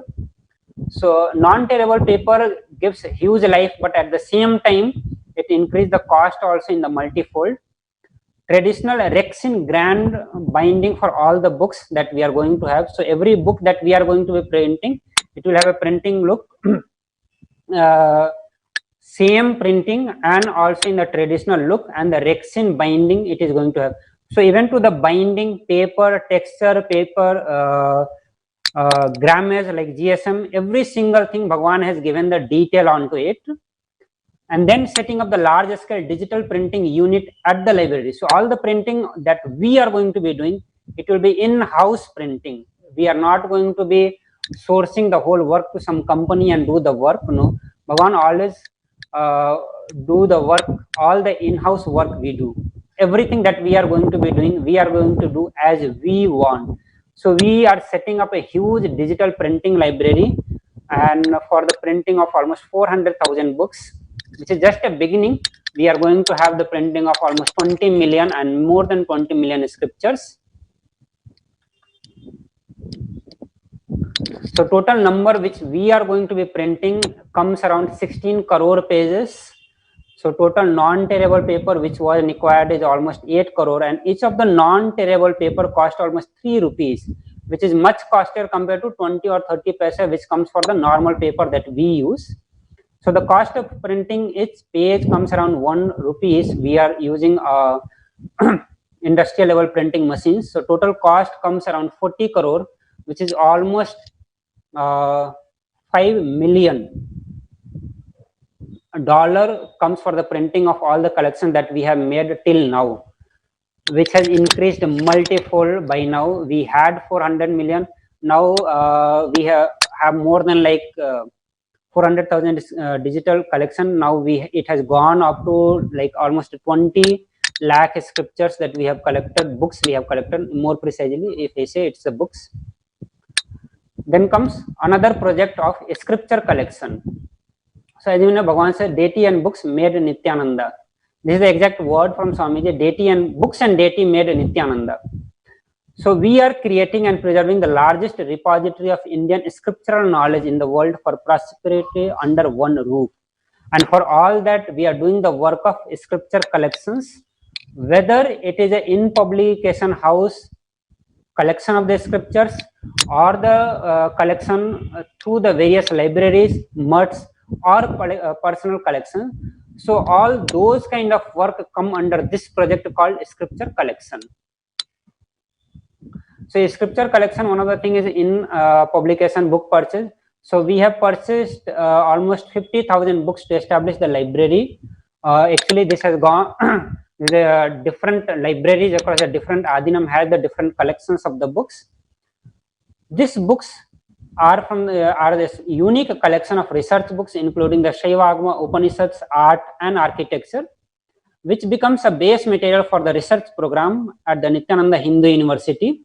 Also, the arts and architecture books has been collected specifically so that we can use it for the development of Vedagamic cities and the temple. As Bhagavan said, we are not building building, or you can say we are not building just an architecture, we are building a concept. So when Bhagavan is building a temple, it is not just an architecture, a state of art architecture, it's a concept that is being built. If we are building an Adinam, if we are building an Annalaya, if we are building a library, everything is a concept in itself. It's not just a building erected. So for all those concepts, we need the scriptures, and all those scriptures we have been focusing, which is going to help in building the Vedagamic cities and the temples. So this project cost almost $261,000 for the phase 1 that we have taken to procure almost 50,000 books. Then comes the manuscript preservation. So this is a very important aspect in having a library where we preserve the ancient scriptures and the knowledge. All the manuscripts that we have preserved, they are already in the very bad conditions, and they are prone to the termites. All the scriptures, all the books are prone to the termite. The one of the reason why we are printing on a non-tearable paper also is that it's highly I can say protective to the termites, or also do not get damaged with the different environmental conditions. It does not attract a lot of acids, moistures, and it does not attract the termites. But the huge collection, almost 20 million collection, which is going to be there, are prone to termite, or whatever we have collected, as I shown you in the previous slides, they are in very bad conditions. So we need to do the proper treatment to preserve them. Even for the treatment, Paramashiva has given a clear detailed instructions in the Kamik Agama, and also Bhagavan has elaborated onto that. And we have contacted various institutions which are involved into traditional way of preserving the manuscripts, and according to that we have done certain amount of preservations in our library also. So this includes the physical and chemical treatment to prevent damage of existing manuscripts. This includes combination of tradition and modern technique used for conservation. When I say modern technique, it is specifically used when we say the kind of the cabinets that we are going to be using, the kind of building structure that we will be building, or specifically for treatment of the termites we are going to be using, maintaining the right temperature and furniture to preserve the rare manuscripts. So all this kind of work has been taken under the project manuscript preservation. Here you can see this was the preservation work, anti-termite treatment work which was going on in the Bhagavan personal house. So you can see how Bhagavan is seeing that manuscripts, and how he actually treat all the manuscripts, how he feels when he does the work of scripture preservation.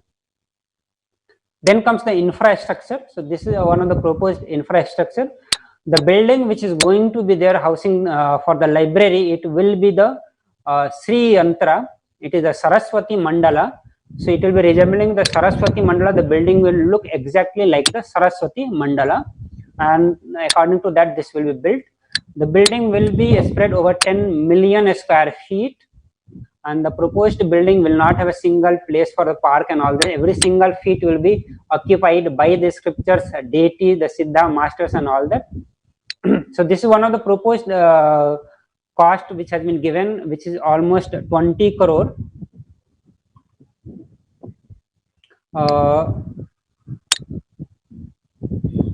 Then for the digital library, we have the IT infrastructure that we have been working to set up.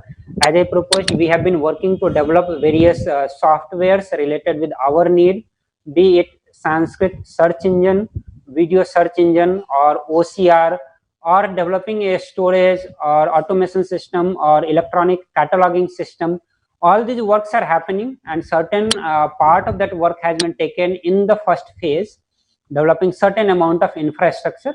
So we have worked to set up a local server and storage for digital books, doing the OCR, setting up a system to doing the OCR of our 400,000 books, developing server, library automation softwares. Then there are various details that has been given and cost included with that, which is part of the IT infrastructure, setting up a proper IT infrastructure setup so that we can make digital library accessible to the whole world. Then we have the various crawlers running to collect the various digital collection of books from across the digital world. So Bhagavan himself revealed that there are more than 11,000 digital library across various languages. He said, collect all of them, that will be 30 million scriptures that we are going to get. This is direct revelations from the Bhagavan. So to collect 30 million scriptures, it's not possible to do the manual download. 30 million, almost 3 crore books cannot be downloaded just by manual work with any number of volunteers. It's a very tiring job to download and ensure that we are not duplicating and downloading the same book again and again, or how we are going to keep it after downloading, how we are storing it. So tracking or keeping accountability of every single download is not possible through the individual. So we have been working on developing the various crawlers, softwares which does the job automatically. Only through the automation we will be able to finish these projects within a given timeline, or even we can say in the lifetime we can finish. Otherwise manually it is not possible to finish in the lifetime also. So for the first phase, the proposed budget is almost $11,220. So this is the 1 year plan has been summarized for the various projects, the cost included with that. And previously I have already described the various projects in detail. So with this, I conclude the whole vision given by Paramashiva, and how Paramashiva has detailed how it started from Paramashiva to Parashakti, how it came to the planet Earth, how the various ecosystems were established, kept alive, and the millions and millions of beings got enlightened, how over a period of time the various invasions we lost those knowledge systems. Then we talked in detail how those knowledge systems were preserved by the rishis, great enlightened masters, universities, shivacharyas, temples, various personal collections, mutts, how all of them were destroyed through the various invasions, and till now it is being destroyed. It's not that it has stopped completely. Till now it is being destroyed. Like when we are talking about the 2 days back which the mob lynching happened, Swamiji was telling that he was a Falahari Baba. He was living on the fruits only. So Falahari Baba, when the Mahant is killed, along with that this whole Sampradaya is destroyed. As I said you, when the destruction is done, it's a very systematic, a knowledge community is destroyed. So when you look at this killing, the mob lynching that happened, it was targeted to destroy this Sampradaya of Falahari Baba, the Nirahara Sampradaya. 2 years back in 2017, another Falahari Baba, he is known as a Falahari Baba itself. So that Falahari Baba was illegally accused for a rape charges, and he has been imprisoned. And along with that, you can see in the Sampradaya of Falahari, Nirahara Sampradaya, how the anti-Hindu elements are targeting to destroy this specific Sampradaya of Nirahari Baba. So they are targeting all the saints who are playing their key role into keeping this Sampradaya alive. So one more great saint has been killed to destroy the Nirahara Sampradaya.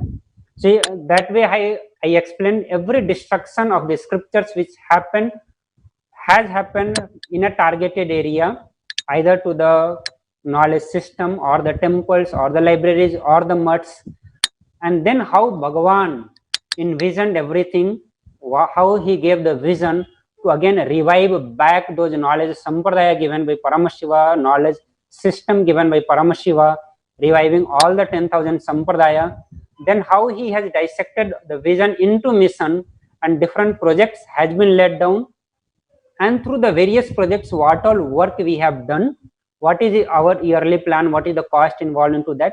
So the detailed presentation I have given to that. And with that detail, okay, I would like to conclude the whole presentation, the vision given by Paramashiva. It's a direct vision given by him. And if you have any question, you can reach to us. We will be very happy to answer to you. And with this, I pass it to my Bhaktikananda Swami. Hindu University. Thank you, everyone. Hindu literatures are made illegitimate, stolen. Many concepts and principles and ideas are stolen. And Hindus are made to feel that literatures are all just mythology and faltu and just somebody's fantasy. I will make sure enough scientific researches are done, proper documentations are done, analysis are done.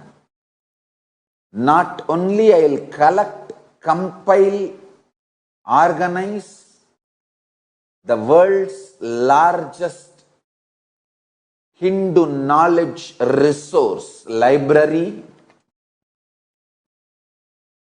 I will make all of it user friendly for the whole world by making virtual Hindu library available for the world. I already started the work. Last 20 years I am doing work in this line.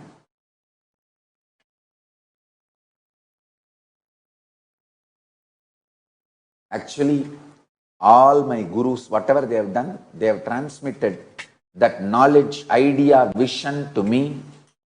And I myself started working on my mission for last 20 years. It is time. In next few years, you will see the fruit.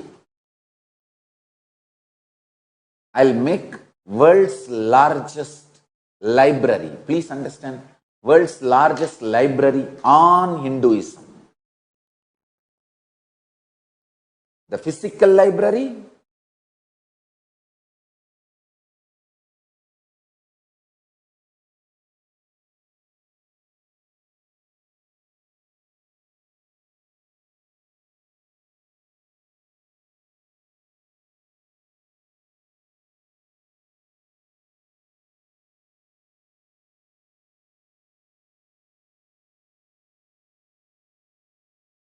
Yes. Nityanandam. So after that extremely comprehensive presentation, thank Sri Nithya Ramanathananda Maharaj for that presentation, which substantiated Bhagwan's declaration of yesterday about the hard work that is going on to preserve the 20 million Hindu scriptures as one of the 5 top commitments that Bhagwan is giving to humanity, setting up the world's largest Hindu university and Hindu library. And all the step-by-step efforts were presented by our sannyasi, Sri Nithya Ramanathananda Maharaj, who is executing this responsibility. Of course, any amount of presentation on the ongoing work of Sri Kailasa can only be a bird's eye view. The nitty-gritties and the multiple layers of micromanagement, knowledge transmission by Bhagwan to all his sannyasis, disciples, and followers can never be told. So, any presentation will always remain a bird's eye view. Behind it are layers and layers of the deep sacrifice and hard work of Bhagavan in imparting the knowledge through the knowledge transmission system, the Hindu knowledge transmission system, in working with every individual, sannyasi, disciple, and devotee, in manifesting the whole vision for humanity. And Bhagavan, in from end to end, stands there by the side of each disciple, taking care that the execution of the vision, right down to troubleshooting or where each one might be stuck, he is there personally executing in multiple dimensions and levels.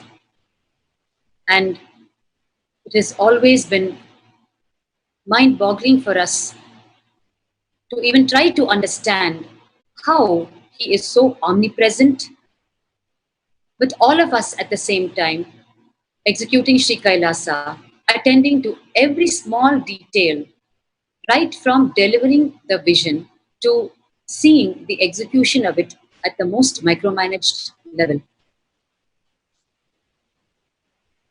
And we also heard Bhagavan's own words of yesterday about this declaration of setting up the world's largest Hindu library and Hindu university.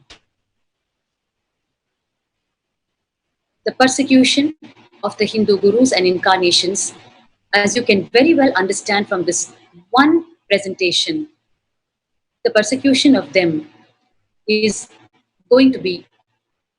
being such a loss for humanity itself. The Hindu university and the Hindu library is going to serve the entire humanity. Any field, any person on planet Earth wants to avail of the source scriptures in that particular field, the go-to is going to be this university and library. And stopping of that from happening, as we can now very well connect and see, is the intention of the anti-Hindu elements. Like how Bhagavan has always shared, the anti-Hindu elements wake up much earlier than his own followers, than the practicing Hindus, in understanding and recognizing that as an incarnation of Paramashiva, he has the potential to completely re-establish Kailasa. And he has it in him to completely revive the enlightened civilization and restore all that was lost during the Hindu Holocaust, which is why the persecution is intensifying against Bhagavan, and he has been forced today to stay away from the human society itself. It is most unfortunate, especially after hearing the presentation from Nithyananda Maharaj today. The Herculean effort going on behind Sri Kailasa and the level of persecution which we have been seeing the past few days, weeks, and months. On the one side, we are able to connect why persecution against Bhagavan. And on the other side, when we see the untiring efforts, only then we understand the deep tyaga, the sacrifice, and deep compassion of these incarnations. Why would they persist with such hard work amidst the persecution? Well, the incarnations are incarnations at the end of the day, and that is the very answer to the question. No living human, as you and I know, can ever have such a noble intention amidst the fury of the persecution. Only a divine being can continue with the mission amidst the persecution. Yesterday, we were watching how the major, the largest strike against Bhagwan happened in 2010, where the Sri Kailasa that he built from the year 2000, from the time he declared his public mission to 2010, was simply destroyed multidimensionally.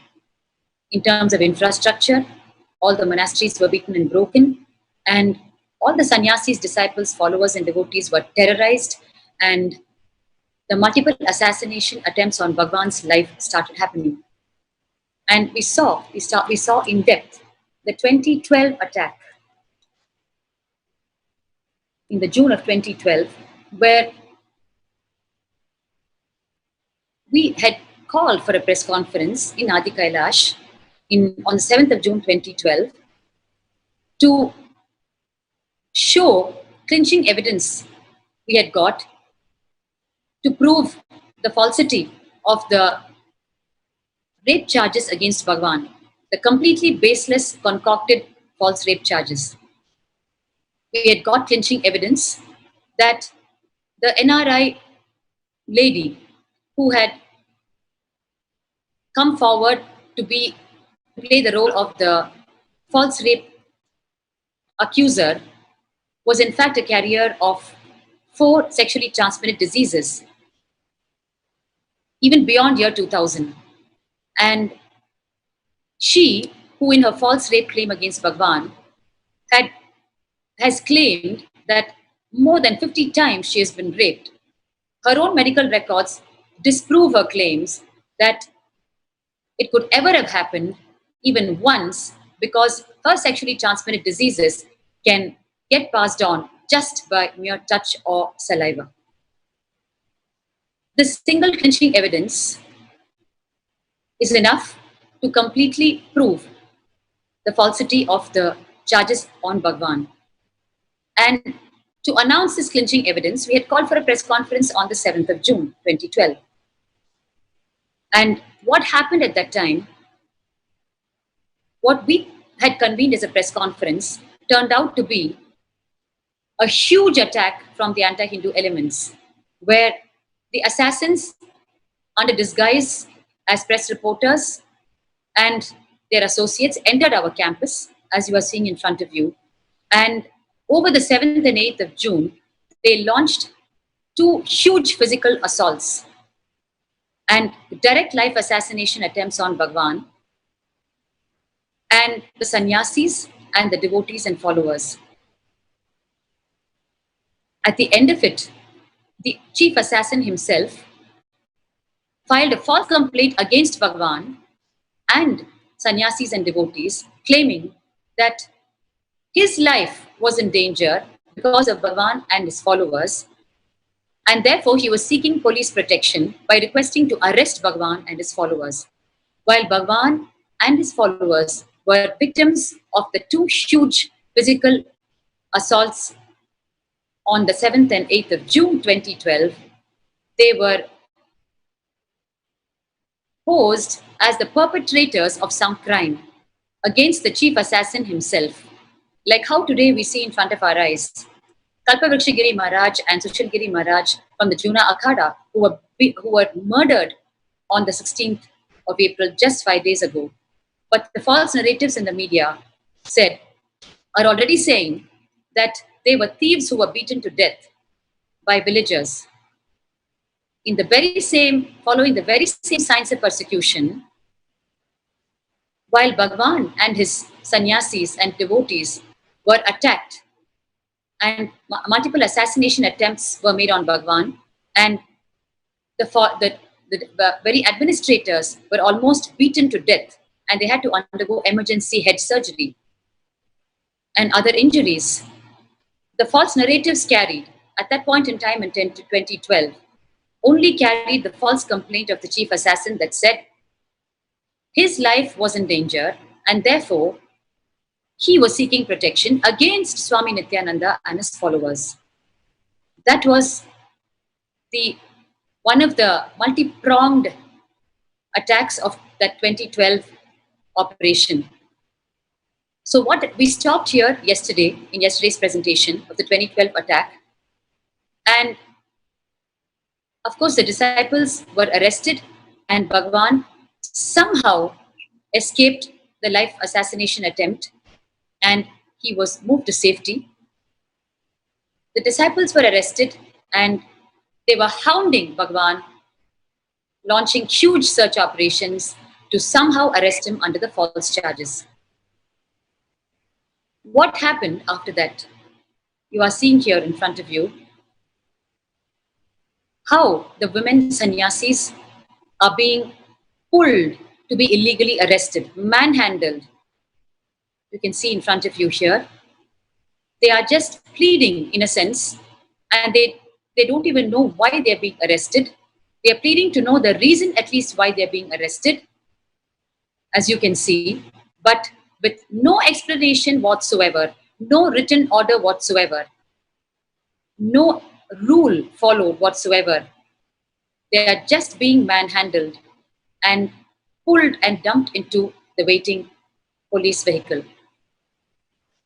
What happened after that?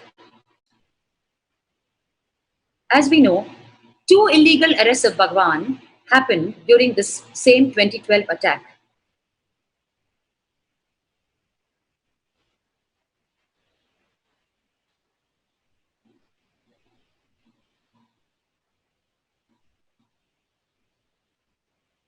So on the 8th of June, the disciples were arrested illegally and the police and the media were hounding Bhagavan to arrest him.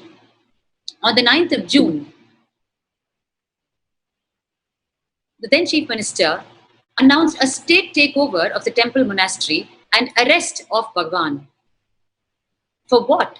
For being the victim of the huge live assassination attempts on the 7th and 8th of June. And the government ordered the district administration to come with a detailed report with regard to the present situation in and around the premises of Nithyananda Ashram in Biddi. We need to understand here, what do they mean by the present situation? There was no situation except we organizing an innocent press conference to announce the clinching evidence that had been found to prove that the false rape accuser was falsely accusing Bhagavan of the rape charges. There was no situation except that. The entire situation of violence was created by the perpetrators of the crime, by the group of anti-Hindu elements. So these are the false narratives. You are seeing actually clippings from the news television channels. So now this will help us to further understand what we mean by saying the mass media cult. Any innocent viewer seeing this will immediately think that there is a current situation which is of a very bad nature happening in the premises of Nithyananda Ashram in Biddi. Nobody will know the consequences that created the situation of violence, and even in the situation of violence, Bhagavan and his followers were only protecting themselves and requesting the perpetrators of the crime to leave the campus, and in turn they were being arrested illegally. That was the present situation, but nobody will know that truth. When they read this, that the government orders have been passed, they will automatically conclude that there is once again a very bad, violent situation existing in Nithyananda Ashram. This is how every single instance, the wrong, abusive, distorted reports reach the innocent viewers. And it is made to see as if the entire ecosystem of the ashram is acting against the whole thing. And further, the news reports carried that today we have, as the Chief Minister's statements, he's saying, today we received the report and the Law Minister, the Home Minister and the District Minister, along with the officers, had detailed discussions, and we decided to hold a high-level inquiry headed by the Regional Commissioner to look into the matter in detail. Here, the entire ashram and Bhagavan is painted to be perpetrators of some crime, which requires the law minister, the home minister, the district minister to hold high-level inquiries headed by the regional commissioner. The whole, how preposterous and abusive and distorted the entire reporting is. And the statements of people who are supposed to protect the interests of the innocent people, their statements are so scary and misleading, as you can see. And further, it was announced that instructions were given to the district administration and the superintendent of police, Ramnagara, to search the premises meaning the ashram here, and draw a mahazar, a list of items in the property with drawings before carrying out a raid, and to take the possession of the ashram property and see to that law and order is maintained in the locality. How more preposterous can this get? We were having a peaceful press conference just to announce the clinching evidence that has been discovered through the courts. We wanted to share it so that the false case against Bhagwan would be understood by the people, whereas the press conference was converted into an assassination attempt, and it was converted into an attack from the side of the anti-Hindu elements, whereas here, at the end of it, the ashram is receiving instructions and the officers are going to come to the ashram and do a search and a raid and draw a list of items of the properties in the ashram and take possession of the ashram property and ensure that law and order is maintained in the locality. The whole thing is being projected as though the ashram is causing public disrupt, and it is causing disruption of public law and order in the locality, means in the region of Biddi, where the ashram is located. And as though the ashram is the hub of all violence for the Biddi locality, and it is becoming necessary to even seize and raid the ashram and take stock of the list of items in the ashram as property and hold a high inquiry. The gross misrepresentation, the cunningness of the whole strategy, the arrangement of words in this, and how the different forces came together to execute this. The anti-Hindu elements physically on the field, converting the press conference into assassination attempts and physical assault and violence. And on the other side, the mass media cult flashing all these statements and putting their own headlines, just saying Chief Minister ordered the police to seize temple assets and property. And on the other side, the very authorities to whom we go for protection of our fundamental human rights, the very authorities issuing instructions which is grossly misleading the public and which is grossly violating even the fundamental rights of Hindu gurus, incarnations and their followers. The 2012 attack is one of the most pathetic, well-orchestrated attacks where several parts of the state machinery came forward to execute it. And again, continuing in the words of the Chief Minister then, he says, we have asked the Home Department to see the bail applications. The bail already issued to Nithyananda Swamiji should be cancelled. For that reason, legal action should be taken immediately, and hope finally the arrest of Swami Nithyananda should be done as early as possible, and speedy mechanism should be adopted for this purpose. Every single sentence in this is just completely unbelievable. First of all, in the false rape case, which is still not closed in spite of the hugely obvious evidences that the whole thing is concocted, that case is being dragged into this, and it is being said that hopefully Bhagwan will be arrested, and that too very soon, and that very speedy mechanism should be opted for this purpose. The whole thing is being painted as if it is some national emergency. Just an innocent press conference. The whole attack was from anti-Hindu elements, but the whole thing is painted as a national emergency, a speedy mechanism should be employed to arrest Bhagwan.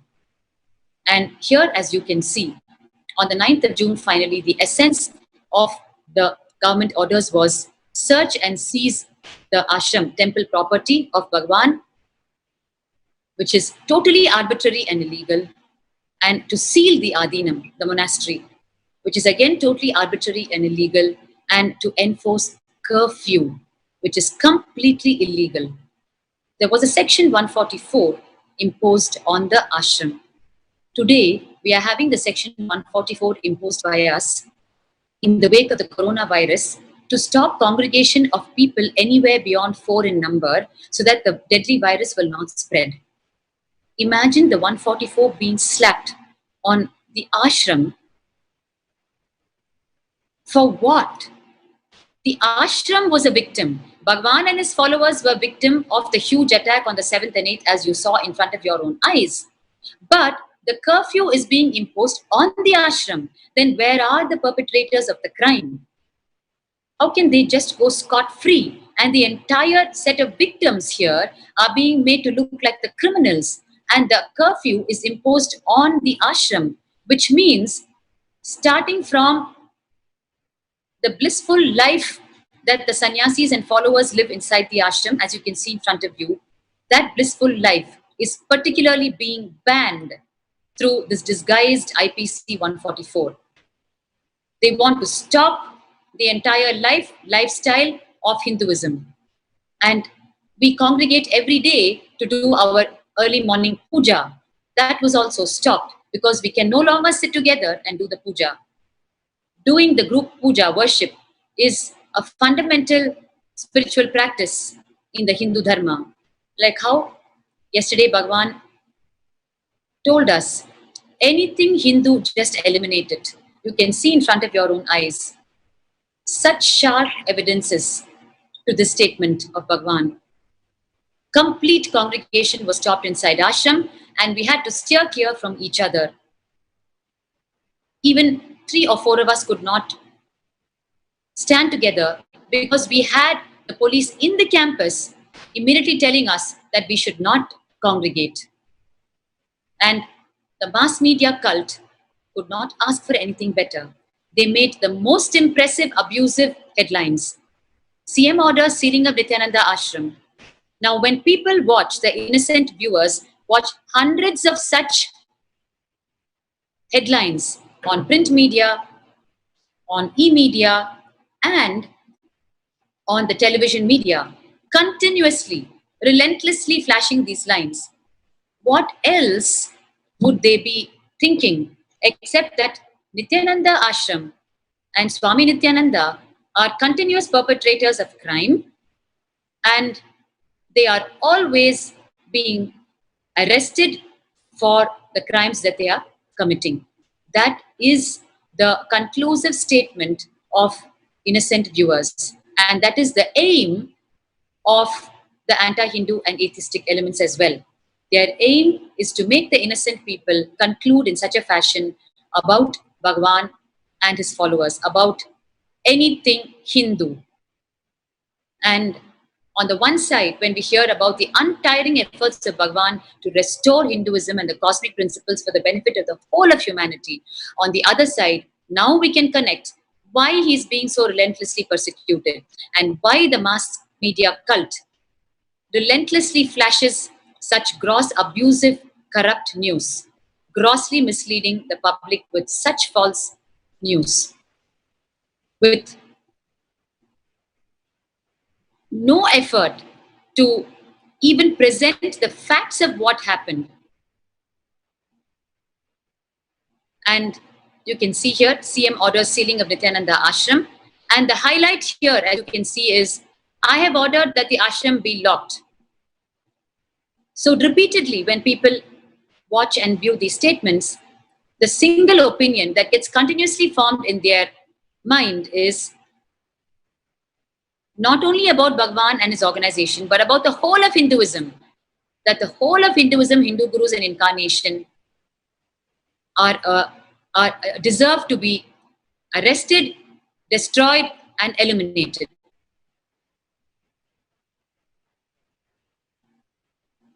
And all regional sections of the mass media cult carried this abusive news. And on the 11th and 12th of June, the search, seize, seal, and curfew was imposed. And a battalion of police was employed for what? There was nothing happening inside the ashram. We were just recovering from the huge attacks of 7th and 8th. Our sannyasis and devotees were fighting for life. They were having surgeries performed on themselves. And here, on the one side, while we were battling for our lives on the other, and Bhagwan was being hounded to somehow take illegal custody of him, while we were battling with that on one side, on the other side, we were facing these operations that you're seeing in front of your eyes. Huge battalion of police started gathering at our very ashram gates to execute the search, seize, seal, and curfew orders for one innocent Hindu incarnation, a sannyasi, and innocent young sannyasis and devotees, followers. Such a huge multi-pronged attack. You can see here, this is just the beginning of the group that started gathering there. And they started executing the orders. The administrative units of the temple monastery complex in Adi Kailash were locked. They were illegally sealed, as you can see in the multiple locations here that have been encircled.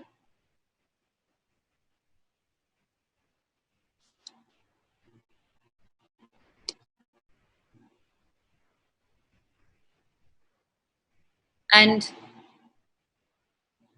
the police were all over the campus raiding. Our temple was raided, and all the deity jewelry, the temple infrastructure, and all the other infrastructure was simply removed, and we had no clue of what was removed and what remained. That was the search, seize, seal, and curfew operations that happened. It was a nightmare inside the ashram. And on the 13th of June, the whole operation of the illegal arrest of Bhagwan, the second illegal arrest, the first being 2010, the second illegal arrest started. Bhagwan came to the court for anticipatory bail on his own accord, in spite of the huge risk to his life, because it became very obvious by then that they were after his life. But being the most law-abiding citizen, he came back to the court for anticipatory bail. And the fabricated offense against him was definitely bailable. But very surprisingly, the bail hearing was adjourned to the next day. For what reason, nobody knows. One day was bought. And what happened in that one day? That one day was deliberately leaving it open for the pre-planned arrest of Bhagwan. You can see here in front of your eyes the huge mob lynching that happened outside the courtroom. Huge numbers of people were allowed to gather for the mob lynching, whereas they could have very well been kept away if the police authorities had decided to. And as the bail hearing was postponed to the next day without any rhyme or reason, during that one day gap, the mob lynching happened just outside the courtroom, and suddenly the police took illegal custody, illegal arrest of Bhagwan under the guise of giving protection to him against the mob lynching, and they took him to an undisclosed location. We had our hearts in our throats. We did not know where Bhagwan was. We did not know whether he was dead or alive, and we had no clue why the illegal arrest had happened when the bail hearing was still going on. And later, we came to know that during these illegal arrests, Bhagwan simply fasted through the days and nights, where he simply did not know what was going to be mixed in the food that was served to him. Because multiple attempts of poisoning have been executed on Bhagwan's life, as we know. And when he was in custody, during the illegal different custodies, he was always denied of his puja items, be it his rosary or the Shivalinga or any puja item. He would be denied in order to further and further abuse him. And on the 14th of June, bail was granted to Bhagwan, but he was not handed over to us by the police.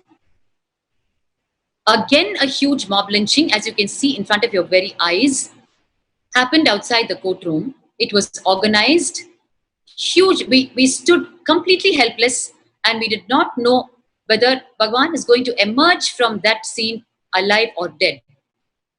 It was a complete thousands of people who had gathered, pushing, pulling and attacking him. And as you can see in front of you, he's just completely surrounded by the mob lynchers. And even after the bail was granted, this was the scene that met our eye. We were not given custody of Bhagwan. Instead, he was whisked away again in the police vehicle. And the police told us that they were once again giving him protection just to reach the outskirts from the courtroom, as there was a huge crowd. We were powerless, our hands were tied. We watched. We got into the vehicle to follow the police jeep, believing that they were actually going to let go of him once they reached the area of no crowd. You can see here in front of you. So we followed the police vehicle, thinking that we are going to receive Bhagwan from the police very soon. But the vehicle suddenly turned in a different direction and we did not know what was happening. We followed the vehicle and we suddenly discovered that Bhagwan was suddenly taken to an office which we didn't even know. We didn't even know what office that was. And our vehicle was stopped at the gate. The police vehicle entered the gates of what we came to know later as the DC magistrate office, and our vehicle was stopped and the gates were locked on our faces. And what happened after that? Of course, in the meanwhile, the entire mass media cult was heartily spreading the news. Nithyananda gets bail, but back in jail, creating huge confusion and false opinions amidst the innocent public. And they also reported Nithyananda had over 800 policemen on duty, so that the readers will automatically conclude that he is a criminal who warrants 800 policemen on duty. They will never even dream that the entire operation, which costed 3 crore, was done just to portray him as a criminal, to intimidate him and his followers, and to destroy him and the organization and eliminate him from the face of this earth. The innocent viewers will have no clue of the intentions behind the whole happening. All they would conclude is, he is a criminal who warrants 800 policemen on duty. And what happened? He was taken to the district magistrate office, just like that, off the grid. In spite of bail being granted, a completely illegal second arrest was waiting for Bhagwan. And the moment he went off the grid, a few devotees had only legal recourse, and they filed a habeas corpus petition because we didn't know where he was being taken, where the vehicle was going. It was a blatant kidnap, and a habeas corpus petition was filed. There was only legal recourse left for us to save the life of Bhagwan. And parallelly, when we finally managed to enter the DC magistrate's office, we found Bhagwan standing and pleading all by himself in front of the district magistrate, pleading, saying, I am not disturbing public peace, but if you feel that me being in here is going to disturb the public peace, I will stay away from Biddi. I will not have any press meet. You can see here, tears fills the eyes when one reads this. In front of our eyes, you are seeing Bhagwan standing all by himself, denied the presence of his lawyer. He pleaded to have a lawyer at the DC Magistrate's office. He was blatantly denied. And through a rush of operations that was so unwarranted, the order was passed invoking the special powers of the DC Magistrate to pass arrest orders. And what happened after that needs to be seen in the following pre-Satsang segments. It is too long a story, the 2012 attack, and too malicious and heinous. We will continue how these multiple illegal arrests happened in 2012 in the future segments. It is now time to prepare ourselves for the darshan and today's Nithyananda Satsang. Let us sit straight, close our eyes, and start chanting the Mahavakya. Om Nithyananda Paramashivoham. Paramashivoham.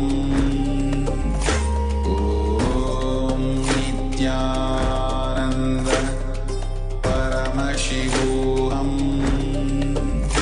Om Nithyananda Paramashivoham. Om Nithyananda Paramashivoham. Om Nithyananda Paramashivoham. Om Nithyananda Paramashivoham. Om Nithyananda Paramashivoham. Om Nithyananda Paramashivoham. Om Nithyananda Paramashivoham. Om Nithyananda Paramashivoham.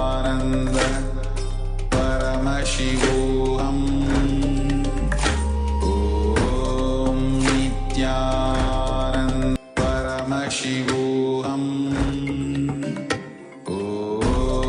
Nithyananda Paramashivoham.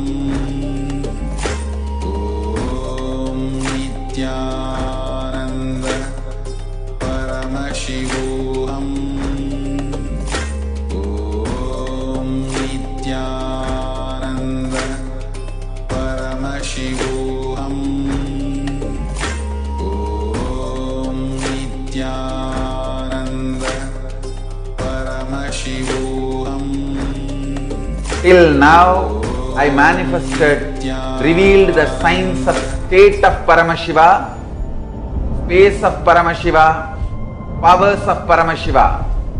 Now, direct process, directly from Paramashiva to manifest the being of Paramashiva, because the world is ready. Akash Bhairava is the God who makes all our beings ready for Paramashiva to manifest. It will be centered on Akash Bhairava and making Paramashiva manifest in all of us. The program will be Guru Dakshina based. It will be dependent on you. You can't put any monetary value for it. If 10,000 of us can sit together and manifest the being of Paramashiva, not only we will heal the coronavirus in the whole world, we will give a super conscious breakthrough to the world. Whatever I was talking after the great past, I am going to make that all into reality. This will be the most life positive happening on planet Earth. All of you, make the decision to attend Paramashivoham from simple integrity. My purpose is to make you attend sincerely, that's all.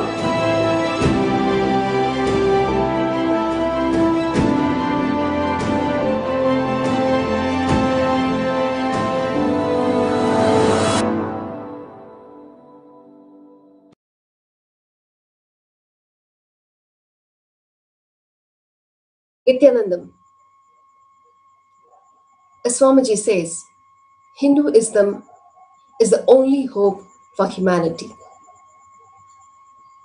For the revival of Hinduism, for the revival of the greatest enlightened civilization that we once had, we need every single one of us to be a part of the Sri Kailasa nation. For at least 10,000 of us to radiate the state, space, and being of Paramashiva. Towards this, Swamiji Paramashiva himself is gifting us that space, that being of Paramashiva through Paramashivoham Level 2, a 16-day program which is happening day and night around the globe, so that we who believe that we are human beings can actually experience the true state of us, the true being of us, Paramashiva himself. Paramashivoham Level 2 is a gift given to humanity to realize that we are not humans after all, that we are Paramashiva himself. If you still have not registered, please do register at paramashivoham.org/level 2 for the batch 3 that is happening every single day through various processes, through various dikshas. Swamiji is reviving the authentic Hinduism which the world needs desperately. He's reviving the authentic Hinduism through the authentic yoga, the rituals, and the Jnanapada through the Vedic knowledge that once have been, with multiple efforts, been tried to be destroyed. The scriptures as Swamiji is reviving, and not only that, bringing legitimacy to Hinduism itself. Let us become a part of this greatest happening, Paramashivoham Level 2. Register yourself at paramashivoham.org/level 2. Let us now hear another experience from Manitya Shomayananda from Netherlands, with her experience being part of Paramashivoham Level 2. Thank you, Nithyananda.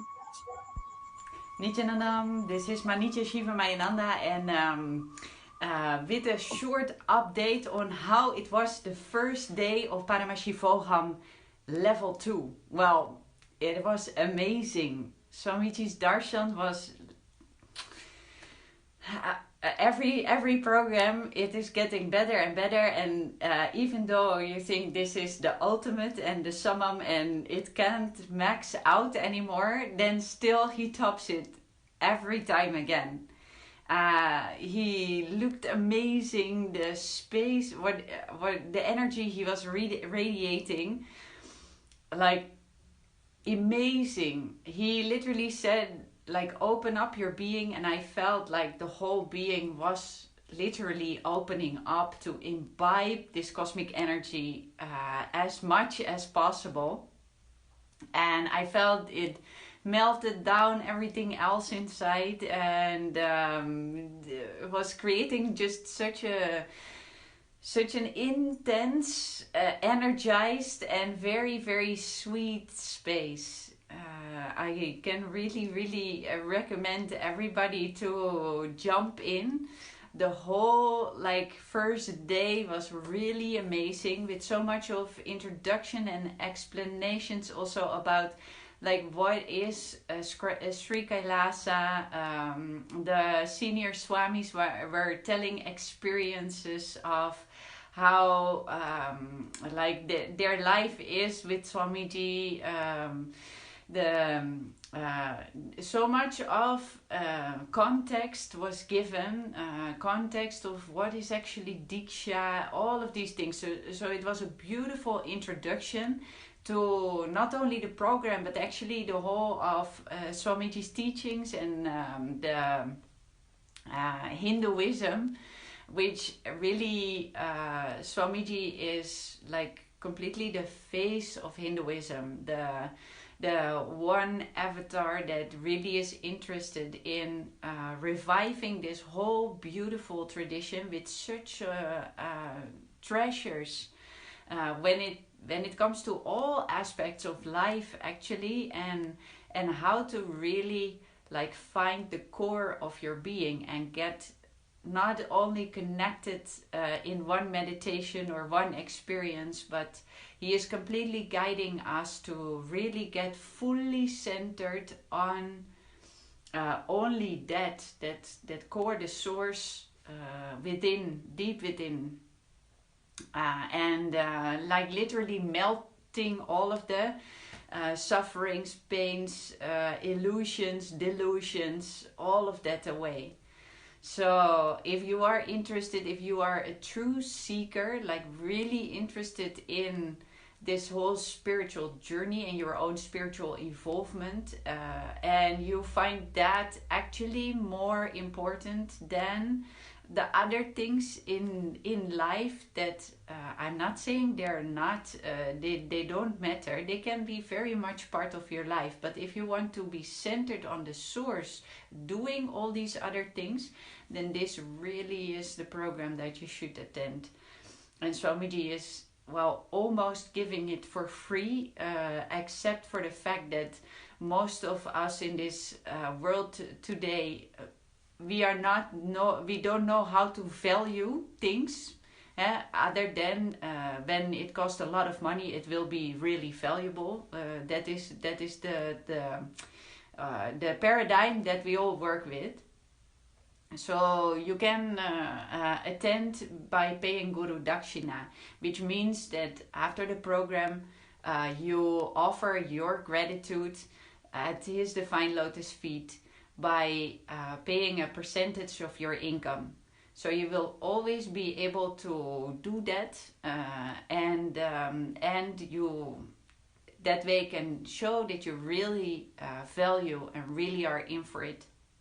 So if you are a sincere seeker and you want to know more about the program and you want to join in, please feel free to contact me at any time with your questions, or just to meet and have a chat is also fine, or to share your experiences. If you have attended this first day also, just like me, please put some comments below this video with your experiences. How did you experience the darshan? How did you experience all the other sessions, beautiful sessions that we had today? Thank you very much for tuning in to this video, and already thank you very much for leaving any comments below or getting in touch with me. Then we will be in contact. Nithyanandam, be blissful.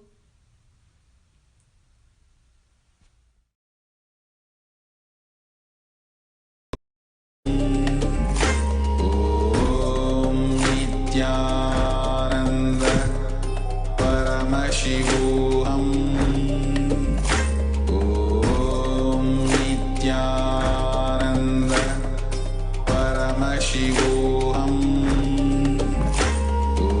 Om Nithyananda Paramashivoham. Om Nithyananda Paramashivoham. Om Nithyananda Paramashivoham. Om Nithyananda Paramashivoham. Om Nithyananda Paramashivoham. Nithyananda, welcome to Sri Kailasha Courtyard Manifesting Past session. Let's sit straight. visualize Bhagwan in your third eye. If you have This meeting is being recorded. kumkum, please apply the ash and have the kumkum and sit straight. Visualize Bhagwan in your third eye and let's start with the Sadguru Vandana. Nithyanandam Paramashivoham Kevalam Jnanamurtim Bandhatitam Gaganasadusham Tattvamasya Laksham Ekam Nityam Vimalamachalam Sarvadi Sakshibhutam Bhavatitam Trigunarahitam Sadgurum Tam Namami. Nithyananda, with such a beautiful space, the powerful space that Bhagwan himself is taking every day live session for us to get the darshan, diksha and initiation into the higher reality. Now first let's see what is power manifestation, and from there we will start one by one understanding the power manifestation, going into the details of every step of power manifestation. Power manifestation is nothing but a cognitive shift and an infuse of powerfulness into any action or state that we are in. It raises the frequency of our body and mind to the ultimate powerful space, which is Turyathita. We know three states: waking state, deep sleep state, and dream state. There is much more as a human being which we can experience, where Siddhas and Rishis have manifested. That is the Turiya state, high awareness, the trance state, and the conscious state, Turyathita state, the consciousness itself as our reality. So here we have a small clipping that Bhagwan himself speaks about the power manifestation. What is power manifestation?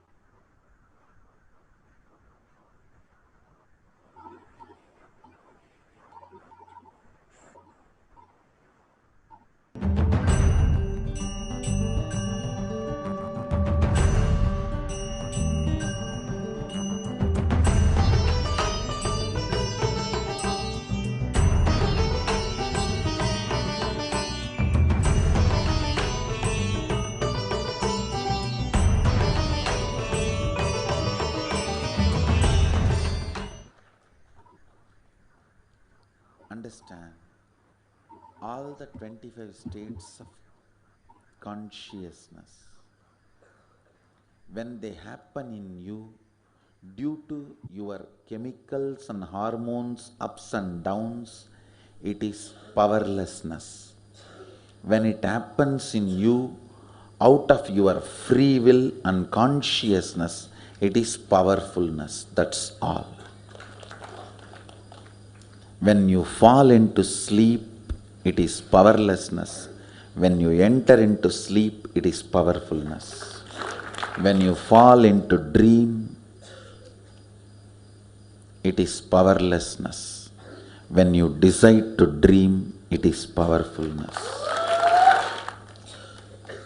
So I have added the ultimate powerfulness, Turyathita, in your whole being and doing. Manifest all the powers. Understand, power manifestation is nothing but cognitive shift. It is not work. It is cognitive shift. Understand? It is just cognitive shift. It's not work. Work is a 4-letter word.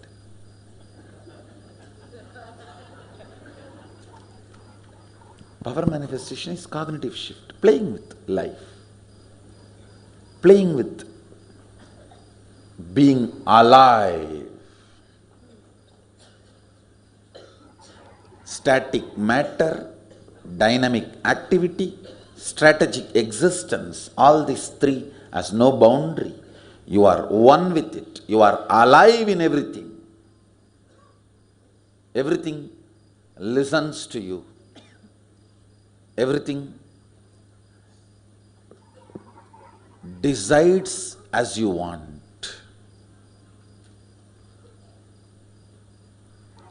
Power manifestation is cognitive shift, raising your frequency, not work.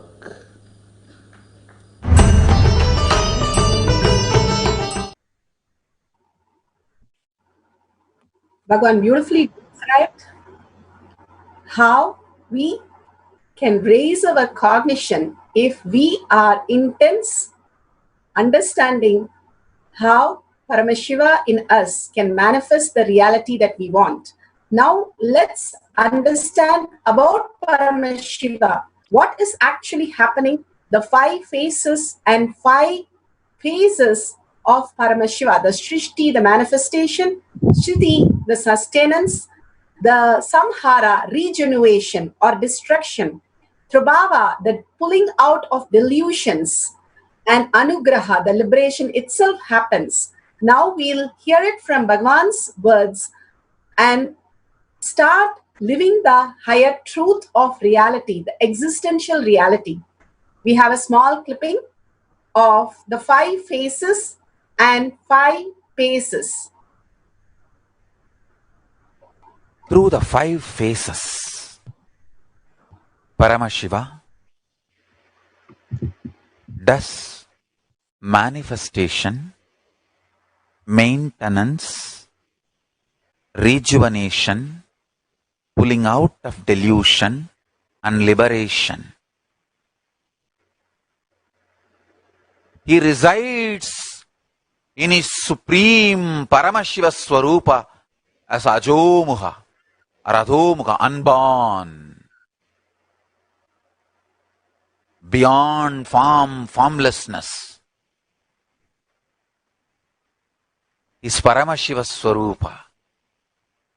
That Paramashiva Swarupa manifests with these 5 faces as Sadashiva, Tatpurusha, Vamadeva, Ahora, Satyojata, Ishana. 5 faces he manifests and does the Panchakritya, Srishti, manifestation; Sthiti, sustenance; Samhara, rejuvenation; Prabhava, pulling out of delusion; Anugraha, liberation. Understand? He does all these 5 jobs.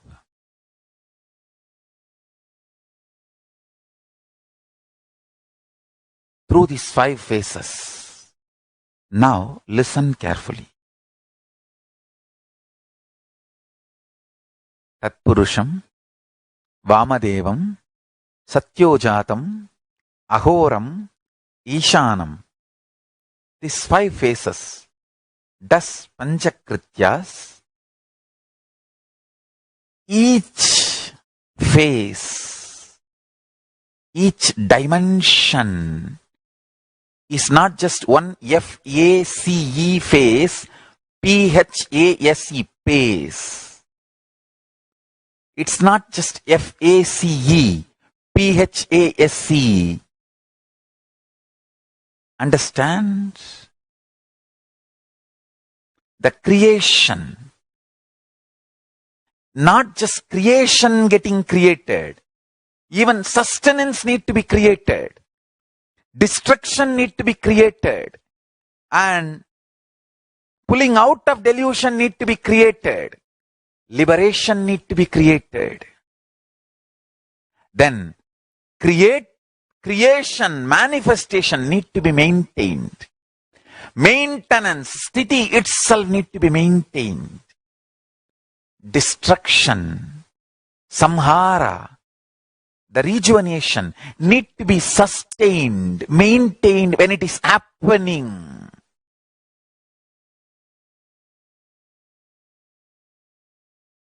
pulling out of delusion, Throbhava, need to be maintained when it is happening. And Anugraha, liberation, need to be maintained when it is happening. Those micromilliseconds when it is happening. So understand, Satyojata Murti as 5 face, Ishana Murti as 5 face, Vamadeva Murti as 5 face, Agora Murti has 5 face, Tatpurusha Murti has 5 face. So, Tatpurusha Murti as is 5 face, Agora Murti has is 5 face, Vamadeva Murti has is 5 face, Satyojata Murti has his 5 face, Ishana Murti has his 5 face. All these 5 Murtis, 5 faces put together is 25 faces of Mahasadashiva. Understand? All these 25. I'll repeat, listen. Creation created, manifestation manifested, 1 face. Sustenance manifested, 2nd phase. Destruction manifested, 3rd phase. Pulling out of delusion manifested, 4th phase. Liberation manifested, 5th phase. Then manifestation sustained, 6th phase. The sustenance is sustained, 7th phase. Destruction, rejuvenation is sustained, 8th phase. Pulling out of delusion is sustained, 9th phase. Liberation is sustained, 10th phase. Listen. Then rejuvenation, destruction, rejuvenation is manifested, 11th phase. Rejuvenation is sustained, 12th phase. Rejuvenation is rejuvenated, is 13th phase. Rejuvenation is pulled out of delusion, 14th phase. Rejuvenation is liberated, is 15th phase.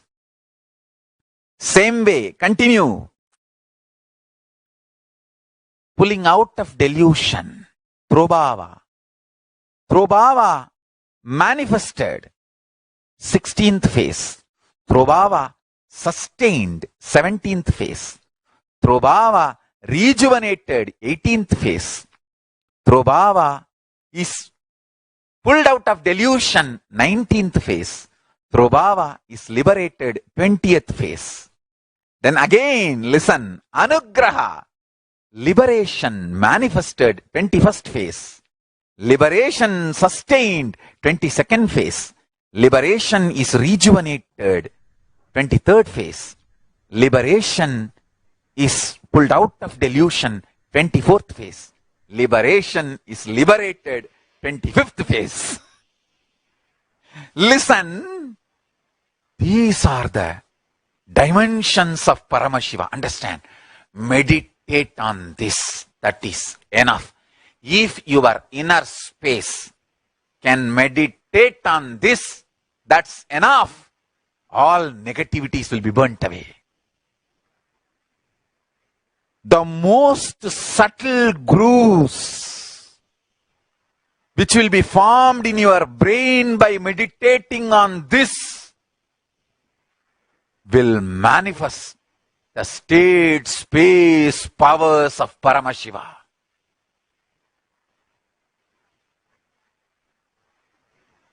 Beautifully, Bhagavan now explained the state, space, and being of Paramashiva in all of us. Here we have Bhagavan himself, Paramashiva himself has come down as our Guru to understand Bhagavan, how he has manifested this avatar space. His Divine Holiness, Nithyananda Paramashivam, is a reviver of Kailasha, an ancient Enlightenment civilization, the great cosmic, boundarless Hindu nation.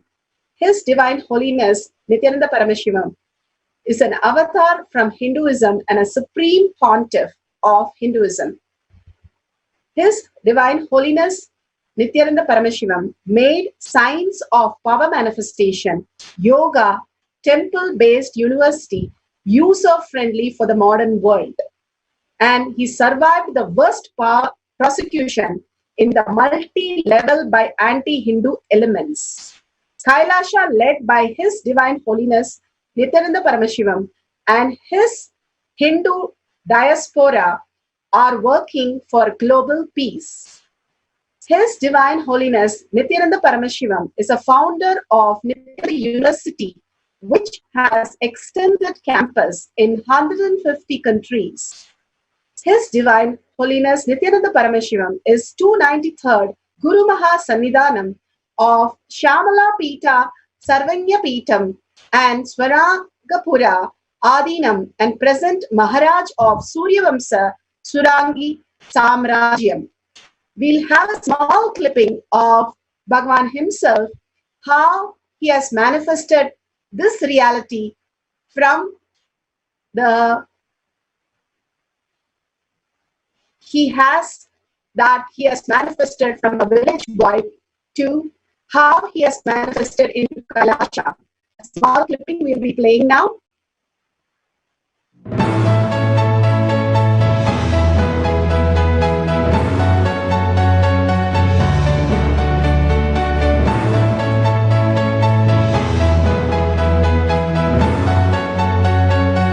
Everything is infinitely powerful. You realize your potentiality. You establish yourself in the completion, space of completion. You are God, that's all. All of us are gods.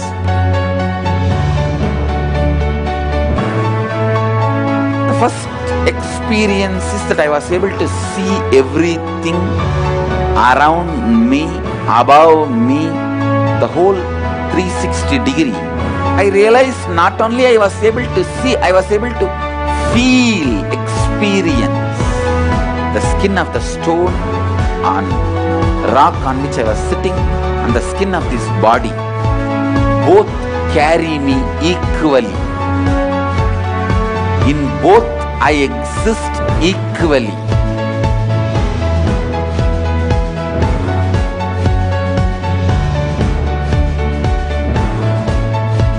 Sangha is a place where the tattvas are taught to you, and till it becomes satya, you are supported.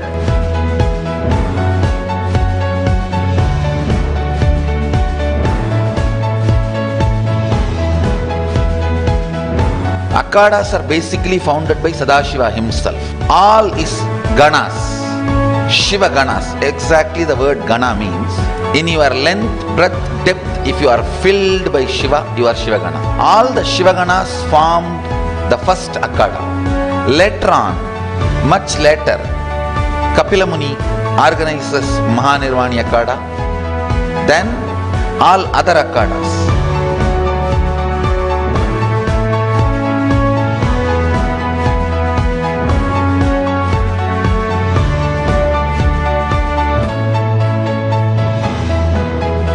As Mahamandaleshwar of Mahanirvani Akhada, the oldest apex body of Hinduism, I welcome every one of you.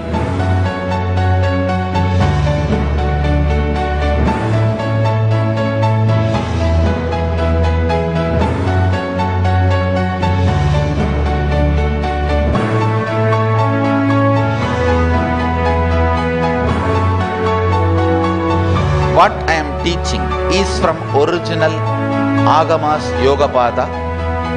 The science very clearly declares, Sadashiva is very clear. Manifestation of these powers happen when you experience oneness with Sadashiva.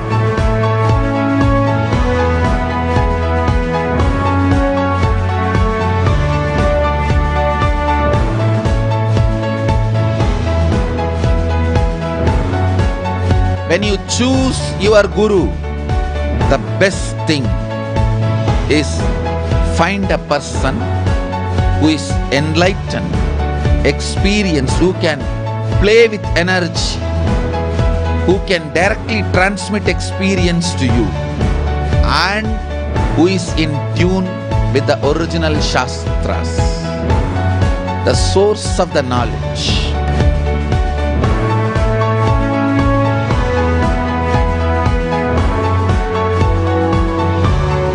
All the revealed scriptures available about the yoga directly by Sadashiva for you to do research, study, practice, question the people who teach. Let us go on contributing.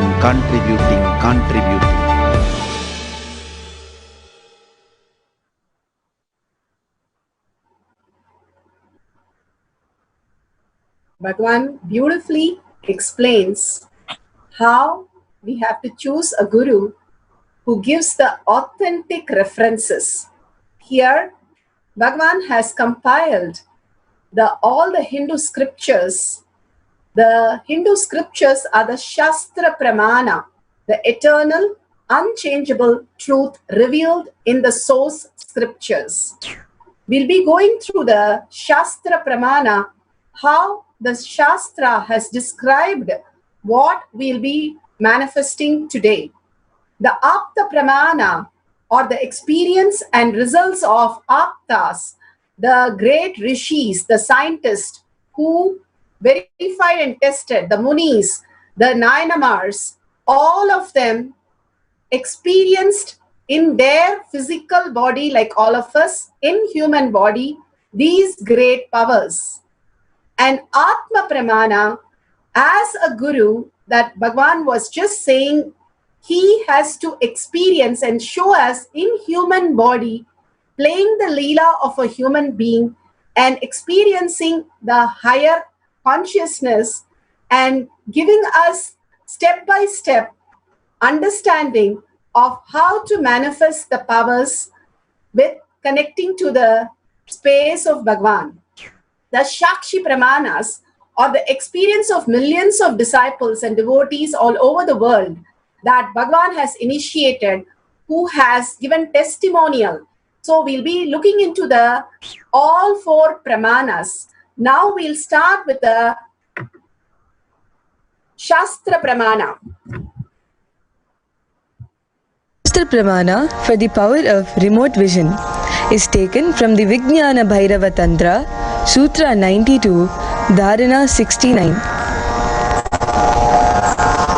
Vyomakaram swamatmanam dhyayed digbir anavritam nirashraya chitih shakti swarupam darshayet tada.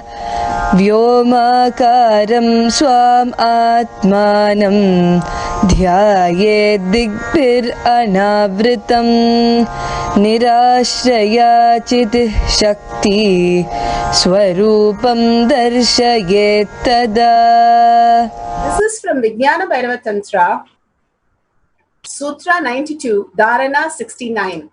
Concentrate and cognize with a restful awareness on self in the form of vast etheric space or sky, Yomakaram, which is limitless in any direction whatsoever. Thus, the Chitik Shakti, the power of consciousness, freed from all support, reveals and manifests herself as the form of one's essential nature of the self. Understand the beautiful sutra, how the rishis were able to see much beyond, just giving us step-by-step process. There is so much how we have an instruction in a lab. You can do this at the first and then go to do this and then you do this. Like that, he here beautifully described, concentrate. What is to concentrate? When we are integrated to our guru, when we are in oneness with the guru, that Bhagavan himself starts manifesting as the reality. Concentrate is bringing the coherence in our brain, what we are integrated to. If we are integrated to the higher consciousness, we will be only focusing, concentrating, seeking for the real truth. That is the coherence that happens in the brain. How a dam, the pipe is put where the water is fed into the turbine to create the electricity. The dhyana and samadhi happens like that when you bring one coherence in your brain, what you really want. The integrity is a component where you are very clear what you want in your life. That is the concentrate that he is talking about here. Cognize with restful awareness on the self. What is cognize? What you internalize, and you're able to start contemplating, and you're able to project as your reality. Cognition is 3 action which is happening. What you internalize by perceiving from outer world, and how you hold that as part of you, and how you respond to it. That is cognition. Here, cognition, he's talking about restful awareness, where you are unclutching from this world, understanding this world, whatever you're perceiving is nothing but a dream. Nothing more than a dream is happening in your life as an outer world. The perception that you're having is not reality. The existential reality is much greater when you wake up from this dream. So cognizing the restful awareness where you have completely zero thoughts, completely in oneness space inside you. The beautiful next line describes that. In the form of vast etheric space or Vyomakharam. What is the etheric space? What is ether? The vast kala which happens in when you are in the womb, in the pregnancy, it is growing in that darkness, the kala. And the same thing is in your inner space now, which you experience as you. That etheric space, Bhagavan beautifully says in one of the satsang that you can look out when you have a large window where you have a large sky or an ocean. You can look out and focus on that, or you can focus on the inner space. The more we are working with our inner space, we understand life much beyond. The more you're with the outer world, you're caught in the delusion, the dilemmas, the dialogues, which does not take you anywhere except boredom and tiredness. Whenever you are able to look into your inner space, you understand the restful awareness is where you exist, which is the nature of yourself. Now he says, which is limitless in any direction. The inner space can expand into any direction whatsoever. Thus the Chitta Shakti, the power of consciousness. When you're in Paramashanta Swarupa, when you're completely the coherence of the brain, starts focusing in your inner space with a restful awareness, the third dimension of you, you know only body, you know only which is matter, and again the mind, which is again the matter, but there is a third component of you, which is the consciousness. You will learn to live as consciousness. Bhagavan beautifully gives an example how the waves try to collect some pebbles and try to think they are going to build a castle, but soon it is wiped off. The same way we think family, job security, wealth security, all this are continuously going to give us something which is going to satisfy us. But something more is there when we understand when the wave merges to ocean, the ocean is what creates even the wave. We start coming into a bigger picture. When you let go your mind, which is just mere outer world, the bigger component of Bhagavan himself will start manifesting through us. That is what it says, freed from all support, reveal and manifest as the form of one's essential nature, of the self. Your essential nature starts happening in you. The more and more you start living in the oneness space, the more you start understanding the higher reality. Now we understood the Shastra Pramana, the steps in Shastra Pramana. Concentrate, cognize in the inner space with restful awareness, and you will be able to experience the consciousness, the Paramashiva that you are, as reality, which is your very nature of you. Now we will see the next, after Shastra Pramana, we have the Apta Pramana. Apta Pramana is the Rishis and Munis. This will give you an idea. I'm talking about Vyasa. Vyasa is a great Rishi, the greatest happening on planet Earth, who compiled and organized everything for us to understand. So during the Mahabharata, Dhritarashtra was not able to see what's happening. The king was not able to understand what's going on. And so Vyasa initiated Sanjaya for just 19 days to experience this great Mahabharata which happened.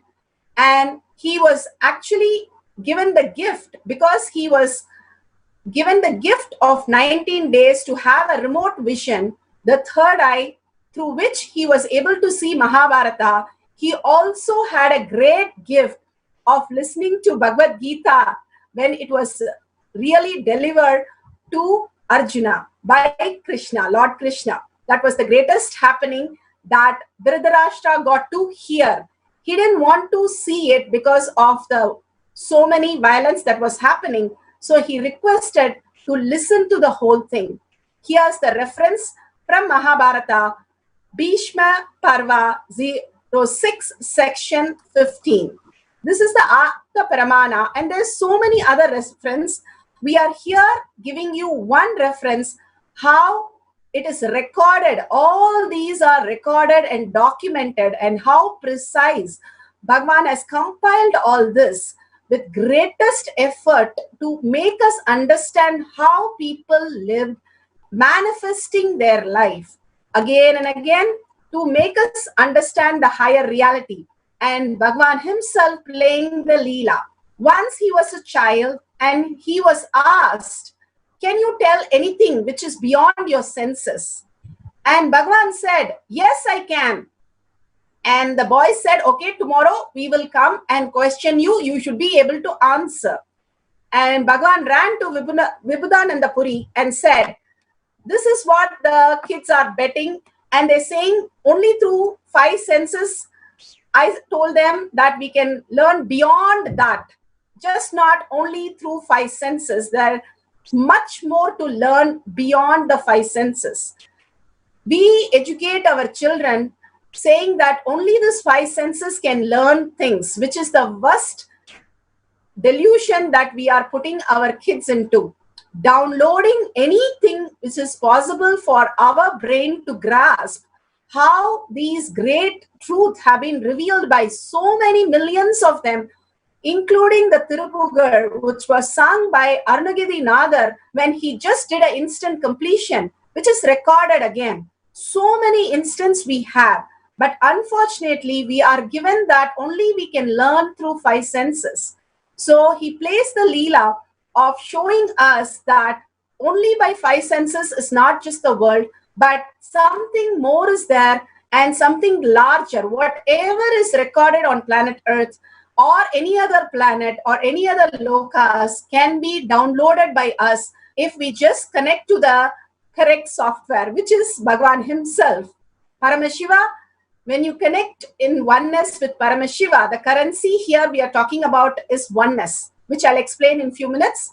Now the Atma Pramana, what Bhagavan did, he completely surrendered and let the information flow through him when he was asked about a temple in Tiruvannamalai, which he has never been, and the kids know he has never been to the temple. It's a remote, some small temple, which nobody knew what was the main deity.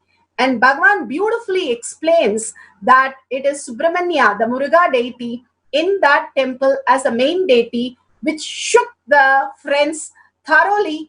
How did he know this information?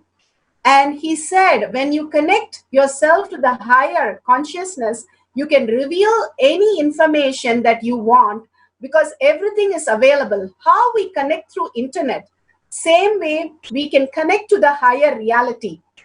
Now, before we go to the instruction, let us understand and cognize these powerful cognitions, these beautiful things first in how we understand these words, Shakti, Pada, oneness, and then we'll go to the instruction.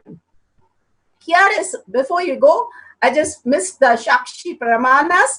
Here is a Shakshi Pramana of Anup Ramdas. He has clearly told that he has found things by scanning. He's able to see things and find things in a house using the remote vision. Here we have one more Soundril from Middle East who has given us a testimonial of how he was seeing Bhagavan worshipping the Ganesha statue. He got to know before itself, and the same thing happened to him as reality. All this again and again and again, we have lakhs of devotees giving testimonials of Shakshi Pramanas. And now you will be experiencing all this by yourself. Let's go to the few terms and we'll listen from Bhagavan himself about these beautiful words. First is the Shakti Pada. We keep saying the word Shakti Pada. What is Shakti Pada? Becoming one with the cosmic soul. Shakti Pada, the process. It is the presence just sitting that makes the individual. When you are in the oneness continuously with Bhagavan, suddenly you realize that you are the Paramashiva who is manifesting everything in your life. Now we'll have a small clipping of Shakti Pada by Bhagavan himself, explaining it beautifully.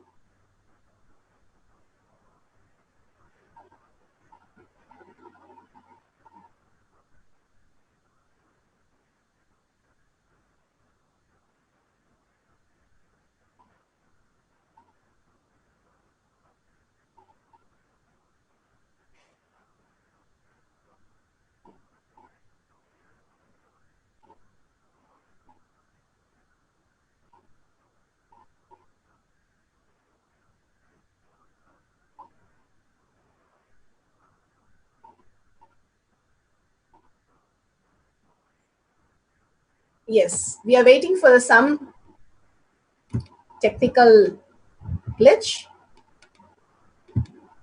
Sorry for the technical glitch. Yes, we'll go over the other two also as we wait. The oneness. Paramashiva himself has revealed the truth about oneness, which is not an imagination or visualization or declaration. It is the true nature of our very space, the ether, space. Oneness takes you beyond tiredness and boredom. It is the ferociousness which breaks the tiredness and boredom. Now we'll see the Shaktipada clipping and then come to the oneness.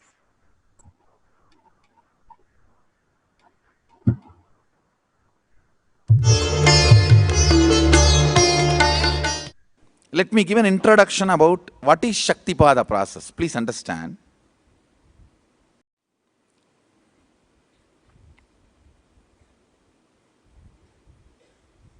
You would have seen or heard about how the chicken sits on the egg and hatches.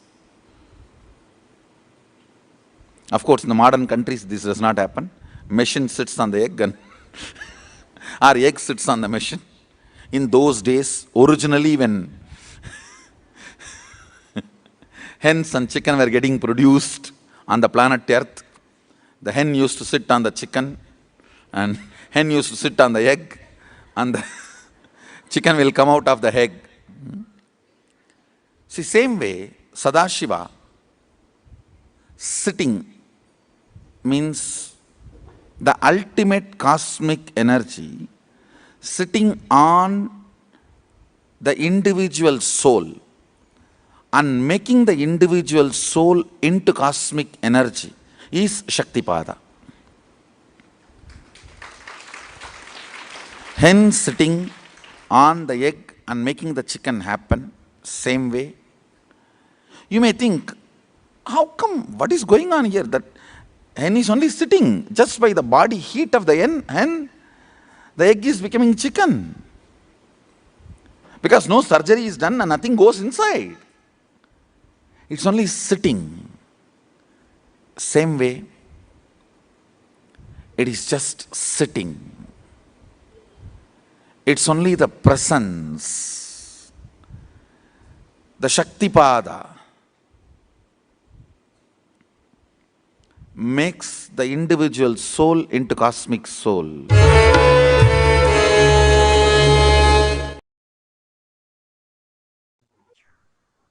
Beautiful. Bhagavan himself described it. Here we have the oneness, the most important part of the power manifestation. The oneness is the currency. How you have the currency of the outer world, money, the biggest delusion that you think it's the most important. Here, the oneness is the greatest currency, and Bhagavan lived only in this currency throughout his life. Here, Bhagavan reveals what is the oneness. It is not the imagination, visualization, or declaration. It is the true nature, who you are, what you are. If you think you are male, female, how much you feel one with that concept. The oneness is that much you feel with Paramashiva. When the great Rishis, Munis, when we ask them who they are, they simply will reply that they are Paramashiva. They do not tell that they are so and so and they refer them as a person, but they just refer themselves as consciousness. We have seen many references to that. Now we'll have Bhagavan himself explain how the tiredness and boredom can be broken with ferociousness to enter the space of oneness with Paramashiva.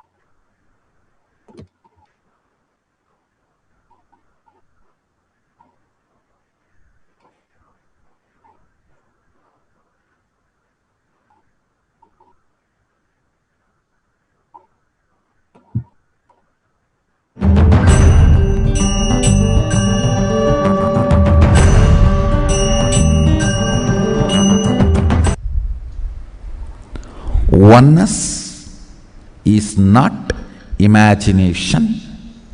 Oneness is not visualization. Oneness is not even just declaration. It is your existence. And an idea which is you is oneness. The idea which has become part of your very space, which does not tire you or bore you by the passage of the time, is oneness. Mahadeva says in the Agama, Sadashiva beautifully explains in the Agama, Kala, Yama cannot tire you or bring boredom to you if something becomes your space. Devi achieved the blissful state and union with Mahadeva on Shivaratri day because our space became oneness.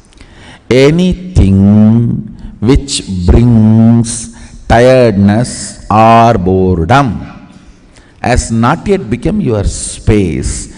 If living in this body brings you tiredness and boredom, you are not going to be living in this body forever. When that becomes too much, you are going to drop it and move ahead. If you want to be in oneness forever, it should become part of your space, means you should become ferocious with you and break this very tiredness and boredom. Only when you deal you with the ferociousness, you break the tiredness and boredom. With that ferociousness, You need to make oneness as your space. Anything stands as an imagination in the length level, visualization in the breadth level, declaration in the depth level. If you open your time with ferociousness, it just sinks into space level. With this ferociousness, the time layer in you opens, and the oneness from imagination to visualization to declaration, it becomes your space, the way of existence. So beautiful. Bhagavan explained how the oneness is the currency, which is the space, who you are. That's all about it. Be unclutched. What is unclutched? The neutral space between two thoughts is to be unclutched. When you are continuous happening, the thoughts are continuous happening, we are in connection with the outer world. When we unclutch from that, let go a little bit and step out of that. How you step out of the room for a nice breath, like that, when you step out, something vast is there. And which is the space of unclutch, which is silence, which is the bliss, which is the ultimate